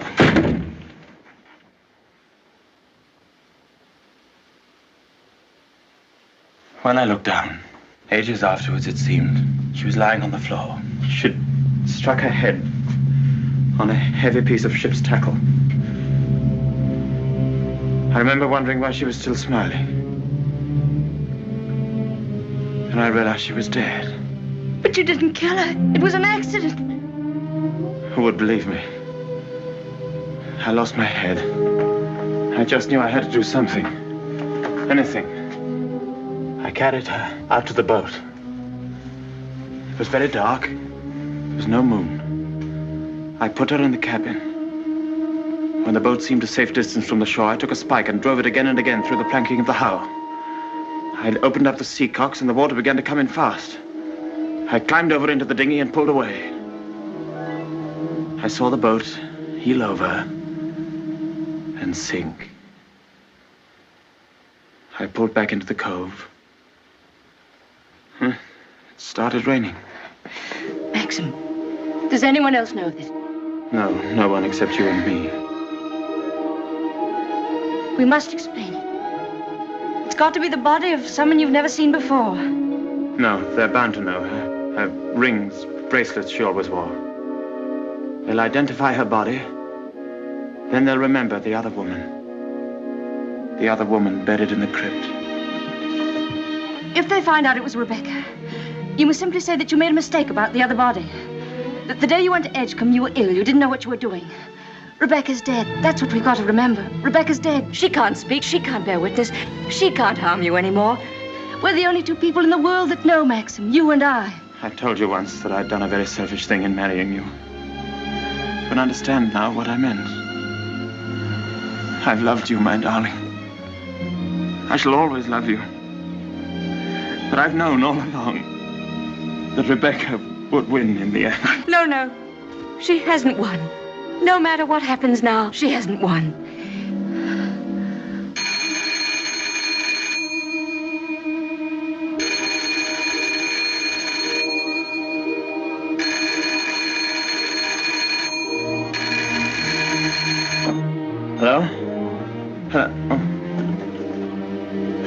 Frank. Hello, Frank. Yes. Who? Colonel Julian? Yes, tell him I'll meet him there as soon as I possibly can. What? Oh, well, say we could talk about that when we're sure about the matter. What's happened? Colonel Julian called. He's the chief constable of the county. He's been asked by the police to go to the mortuary. He wanted to know if I could possibly have made a mistake about that other body.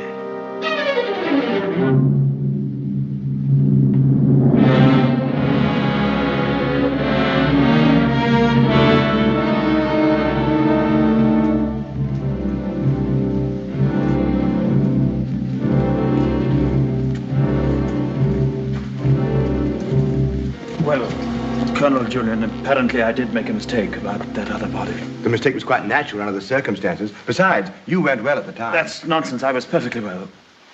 Oh, don't let it worry you, Maxim. Nobody can blame you for making a mistake. Pity is you've got to go through the same thing all over again. What do you mean?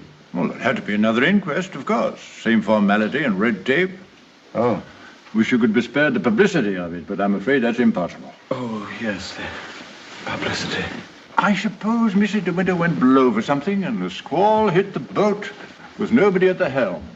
I imagine that's about the solution of it, don't you think so, Crawley? Oh, yes. Probably the door jammed and she couldn't get on deck again. Yeah. Tab, boat builder, will undoubtedly come to some such conclusion. Why, what would he know about it? Well, he's examining the boat now. Purely as a matter of routine, you know. I'll be at the inquest tomorrow, Maxim. Quite unofficially, you know. We must get together for a game of golf when it's all over, eh? Bye-bye.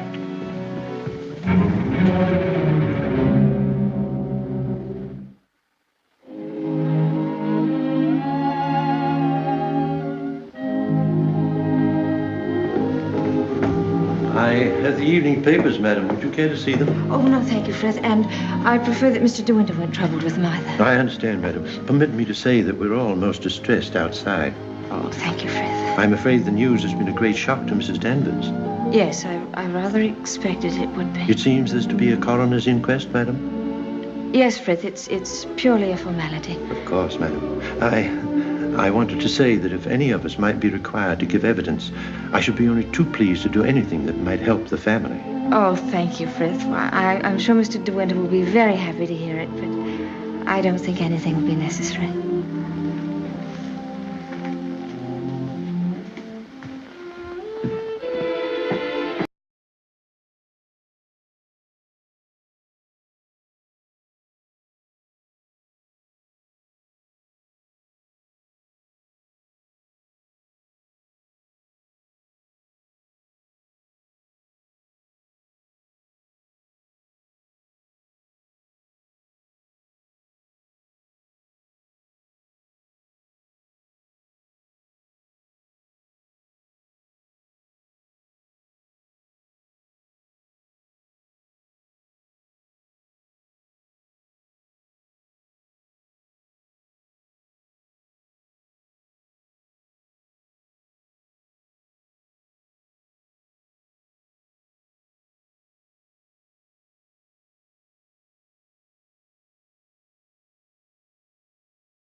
Maxim.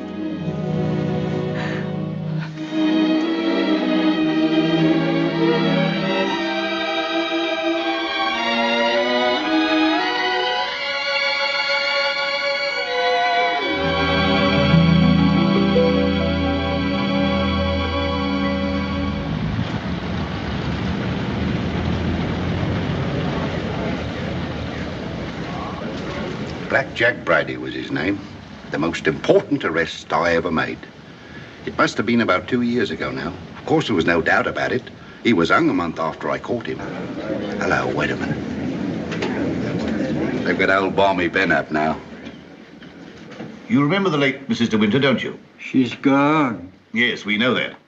She went in the sea. The sea got her. That's right, that's right. Now, we want you to tell us whether you were on the shore that last night she went sailing. Eh? Were you on the shore that last night she went out when she didn't come back? I didn't see nothing.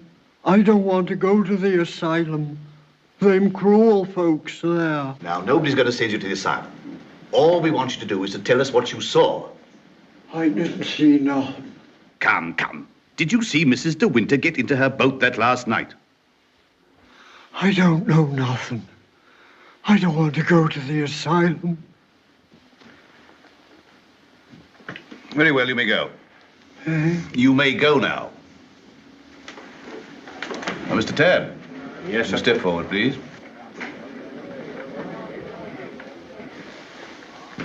You evidently give his call, you mean the truth, whole truth, but the truth. I do. So help me God. The late Mrs. De Winter used to send her boat to your shipyard for reconditioning. That's right, sir.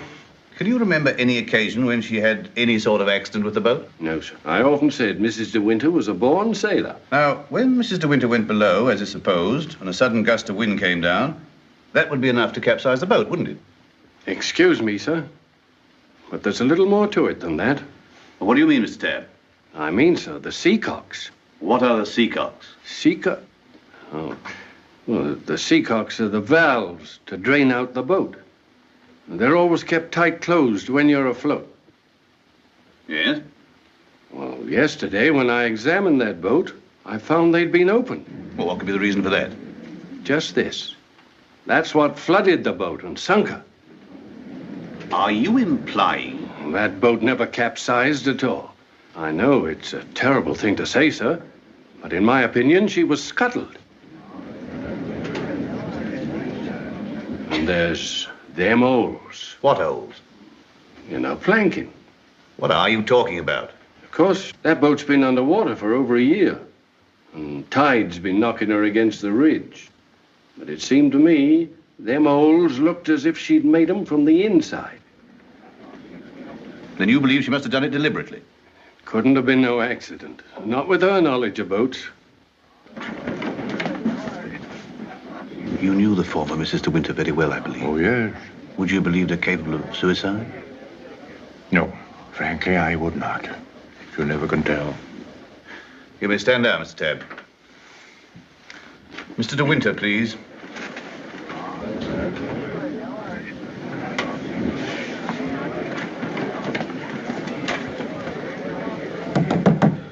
I'm sorry to drag you back for further questioning, Mr. De Winter, but you've heard the statement of Mr. Tabb. I wonder if you can help us in any way. I'm afraid not. Can you think of any reason why there should be holes in the planking of the late Mrs. De Winter's boat? Well, of course I can't think of any reason. Has anyone ever discussed these holes with you before? Well, since the boat has been at the bottom of the ocean, I scarcely think that likely. Mr. De Winter, I want you to believe that we all feel very deeply for you in this matter, but you must remember that I don't conduct this inquiry for my own amusement. That's rather obvious, isn't it? I hope that it is. Well, since Mrs. De Winter went sailing alone, are we to believe that she drove those holes herself? Well, you may believe what you like. Can you enlighten us as to why Mrs. De Winter should have wanted to end her own life? I know of no reason whatever. Mr. De Winter, however painful it may be, I have to ask you a very personal question. Were relations between you and the late Mrs. De Winter perfectly happy?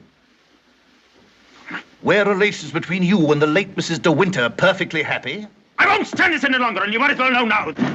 My wife, she's fit. We'll adjourn till after lunch. Mr. De Winter, I presume you'll be available for us then? I told you should have had some breakfast. You're hungry, that's what's the matter with you.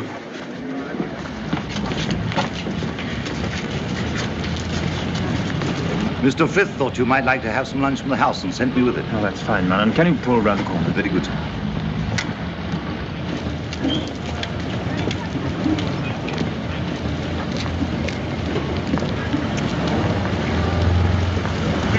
Awfully foolish to have me fainting like that. Nonsense. If you hadn't fainted like that, I'd have really lost my temper. Darling, please be careful.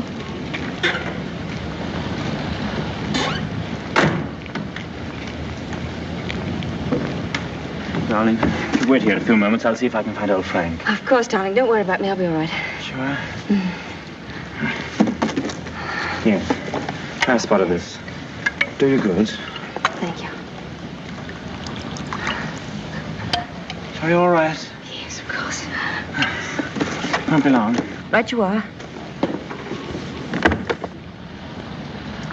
Hello. And how does the bride find herself today? I say, marriage with Max is not exactly a bed of roses, is it? I think you better go before Maxim gets back. Oh, jealous, is he? Well, I can't say I blame him. But you don't think I'm the big bad wolf, do you? I'm not, you know. I'm a perfectly ordinary, harmless bloke. And I think you're behaving splendidly over all this. Perfectly splendidly. You know, you've grown up a bit since I last saw you. It's no wonder. What do you want, Father? Oh, hello, Max. Things are going pretty well for you, aren't they? Better than you ever expected. I was rather worried about you at first. That's why I came down to the inquest. Well, I'm touched by your solicitude, but if you don't mind, we'd rather like to have our lunch. Lunch? I say, what a jolly idea. Rather like a picnic, isn't it? Oh, I'm so sorry. Do you mind if I put this there? You know, Max, old boy, I really think I ought to talk things over with you. Talk what things over? Well, those holes in the planking, for one thing. Those holes that were drilled from the inside. Oh, Mullen. Yes, sir? Would you, like a good fellow, have my car filled with petrol? It's almost empty. Very good, sir. And Mullen, close the door, will you? Yes, sir. Does this bother you?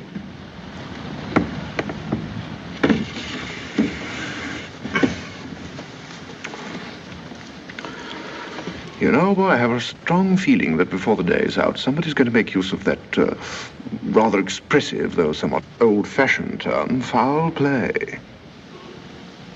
Am I boring you with all this? No? Good. Well, you see, Max, I'm finding myself in a rather awkward position. You've only got to read this note to understand. It's from Rebecca. And what's more, she had the foresight to put a date on it. She wrote it to me the day she died. Incidentally, I was out on a party on that night, so I didn't get it until the next day. And what makes you think that note would interest me? Oh, I'm not going to bother you with the contents now, but I can assure you that it is not the note of a woman who intends to drown herself that same night. By the way, what do you do with old bones? Bury them, eh, what? However, for the time being...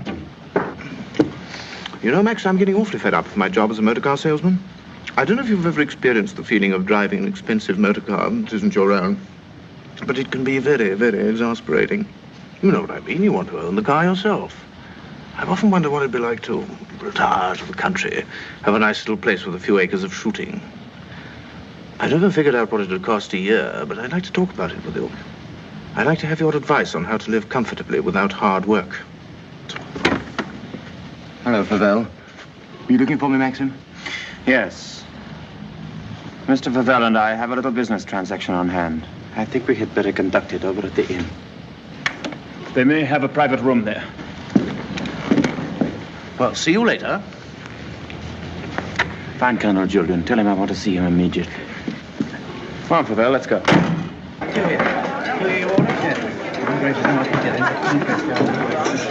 Have you a private room, please? Of course, sir. Through there, sir.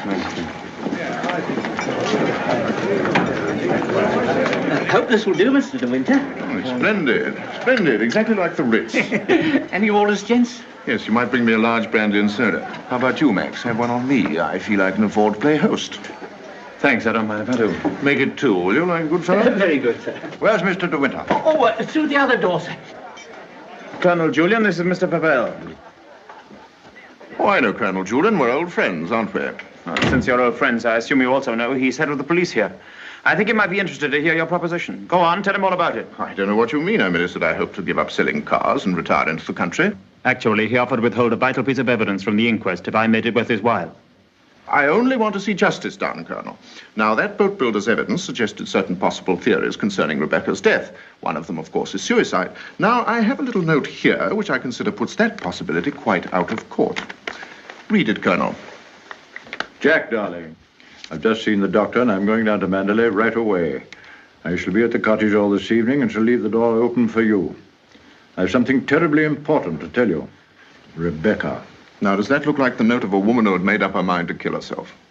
And apart from that, Colonel, do you mean to tell me that if you wanted to commit suicide, you'd go to all the trouble of putting out to sea in a boat and then take a hammer and chisel and laboriously knock holes through the bottom of it? Come, Colonel, as an officer of the law, don't you feel there are some slight grounds for suspicion? Of murder? What else? You've known Max a long time, so you know he's the old-fashioned type, who'd die to defend his honor, or who'd kill for it. It's blackmail. Pure and simple. Blackmail is not so pure, nor so simple. It can bring a lot of trouble to a great many people. And the blackmailer sometimes finds himself in jail at the end of it. Oh, I see. You're going to hold de Winter's hand through all this. Just because he's the big noise around here, and he's actually permitted you to dine with him. Be careful, Favell. You've brought an accusation of murder. Have you any witnesses? I do have a witness. Oh. It's that fellow Ben. That stupid coroner hadn't been as much of a snob as you are. He'd have seen that half-wit was hiding something. And why should Ben do that? Because we caught him once, Rebecca and I, peering at us through the cottage window. Rebecca threatened him with the asylum. That's why he was afraid to speak. But he was always hanging about. He must have seen this whole thing. It's ridiculous even listening to all this. You're like a little trades union, all of you, aren't you? And if my guess is right, Crawley, there's a bit of malice in your soul toward me, isn't there? Crawley didn't have much success with Rebecca. But he ought to have more luck this time.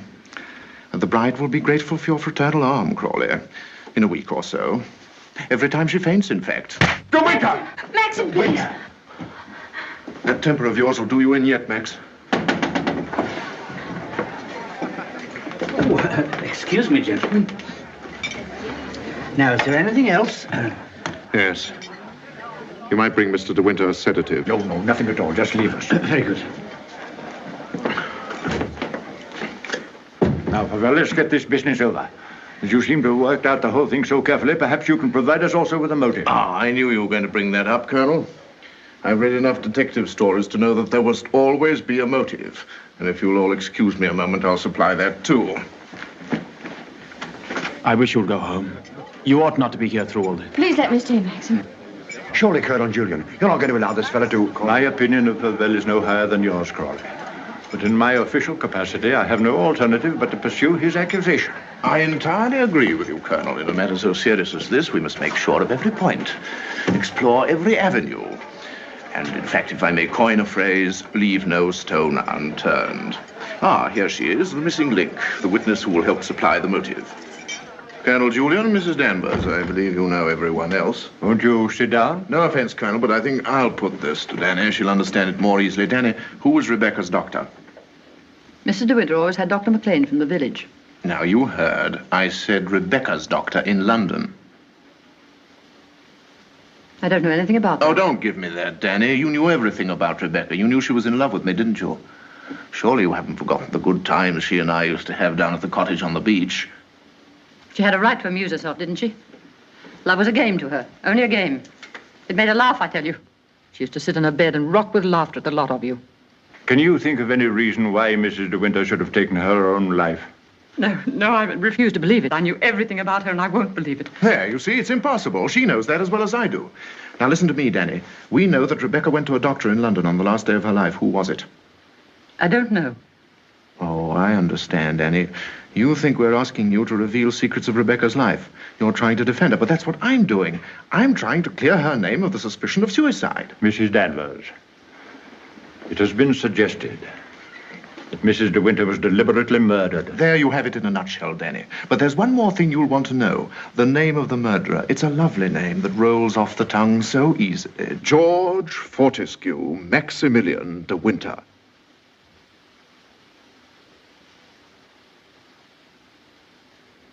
There was a doctor. Mrs. De Winter sometimes went to him privately. She used to go to him even before she was married. We don't want reminiscences, Danny. What was his name?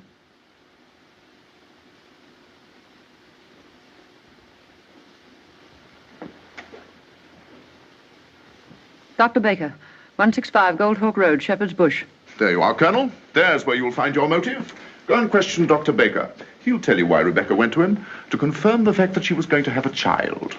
A sweet, curly-headed little child. It isn't true. It isn't true. She would have told me. She told Max about it. Max knew he wasn't the father, so like the gentleman of the old school that he is, he killed her. I'm afraid we shall have to question this, Dr. Baker. Here. But for safety's sake, I think I'd like to go along, too. Yes, unfortunately, I suppose you have the right to ask that. I'll see the coroner and have the inquest postponed pending further evidence. I say, aren't you rather afraid that the prisoner, should we say, might bolt? You have my word for it that he will not do that. Toodaloo, Max. Come along, Danny. Let's leave the unhappy couple to spend their last moments together alone.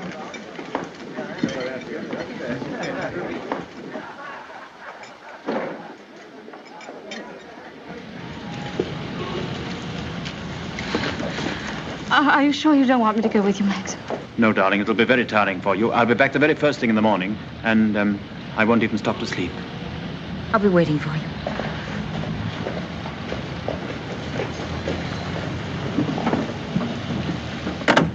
Ready, Maxim? Yes. You two go on ahead. I'll follow with Favel.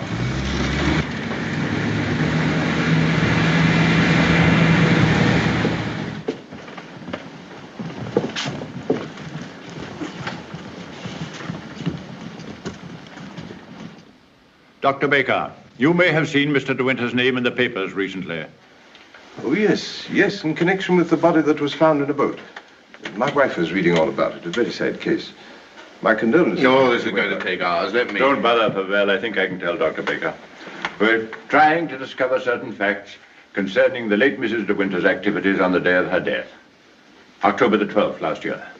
And I want you to tell me, if you can, if anyone of that name paid you a visit on that date. I'm awfully sorry. I'm afraid I can't help you. I should have remembered the name De Winter. I've never attended a Mrs. De Winter in my life. Well, how can you possibly tell all your patients' names? I can look it up in my engagement diary, if you like. Did you say the 12th of October? Yes. Here we are. No De Winter. Are you sure? Well, here are all the appointments for that day. Ross, Campbell, Stedall, Perino, Danvers, Matthews. What the devil? Would you read that name again? Did you say Danvers? Yes, I have a Mrs. Danvers for 3 o'clock. What did she look like? Can you remember? Yes, I remember her quite well. She was a very beautiful woman. Tall, dark, exquisitely dressed. Rebecca. The lady must have used an assumed name. Is that so? This is a surprise. I'd known her a long time. What was the matter with her? My dear sir, there are certain ethics. Could you supply a reason, Dr. Baker, for Mrs. De Winter's suicide? For her murder, you mean? She was going to have a kid, wasn't she? Come on, out with it. Tell me, what else would a woman of her class be doing in a dump like this? I take it the official nature of this visit makes it necessary for me to... I assure you, we'd not be troubling you if it were not necessary. You want to know if I can suggest any motive as to why Mrs. De Winter should have taken her life? Yes, I think I can. The woman who called herself Mrs. Danvers was very seriously ill. She was not going to have a child. Well, that was what she thought. My diagnosis was different. I sent her to a well-known specialist for an examination and x-rays. And on this date, she returned to me for his report. I remember her standing here, holding out her hand for the photograph. I want to know the truth, she said. I don't want soft words in a bedside manner. If I'm for it, you can tell me right away. I knew she was not the type to accept a lie. If she'd asked for the truth, I let her have it. She thanked me. I never saw her again, so I assumed that... What was wrong with her? Cancer. Yes, the growth was deep-rooted. An operation would have been no earthly use at all. In a short time, she would have been under morphia. There was nothing that could be done for her, except wait. Did she say anything when you told her? She smiled in a queer sort of way. Your wife was a wonderful woman, Mr. De Winter. And oh, yes, I remember she said something that struck me as being very peculiar at the time. When I told her it was a matter of months, she said, "Oh, no, doctor, not that long." You've been very kind. You've told us all we wanted to know. We should probably need an official verification.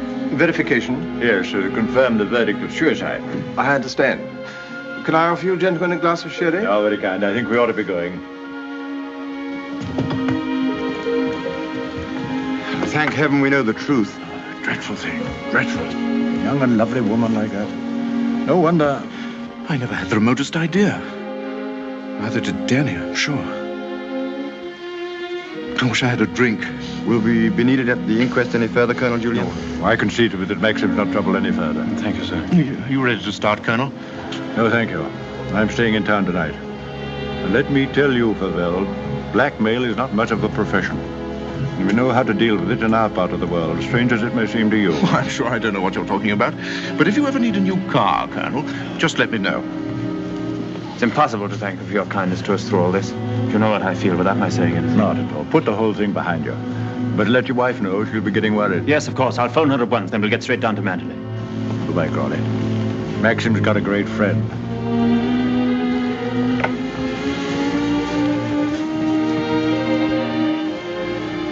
Frank. Yes, Maxim? Something you don't know. Oh, no, there isn't.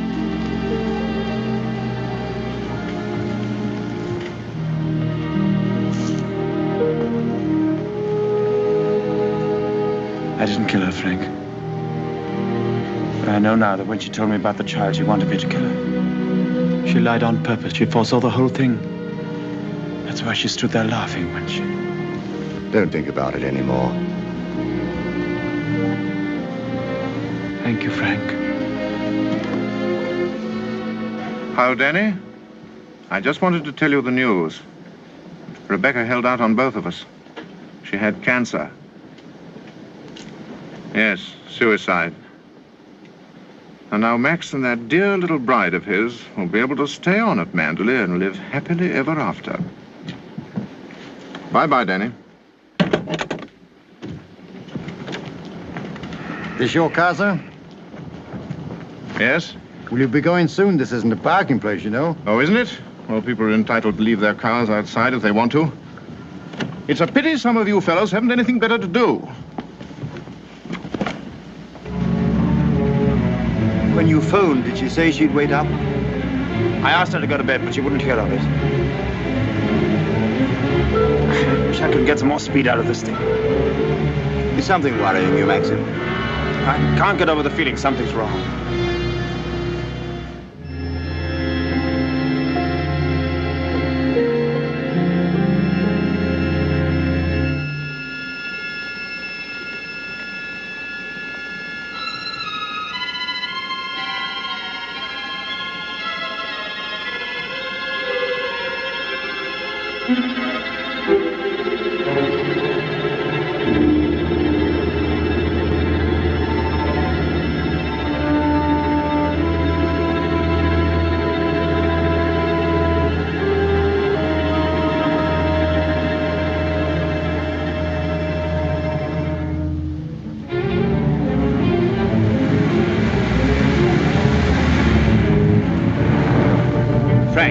What's the matter? Why did we stop?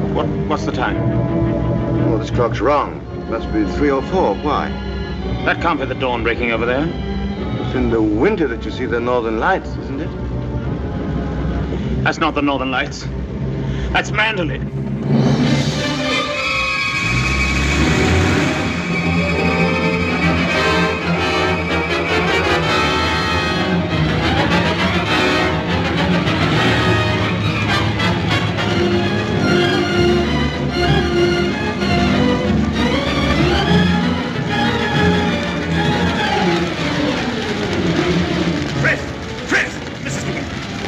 I thought I saw her. Where?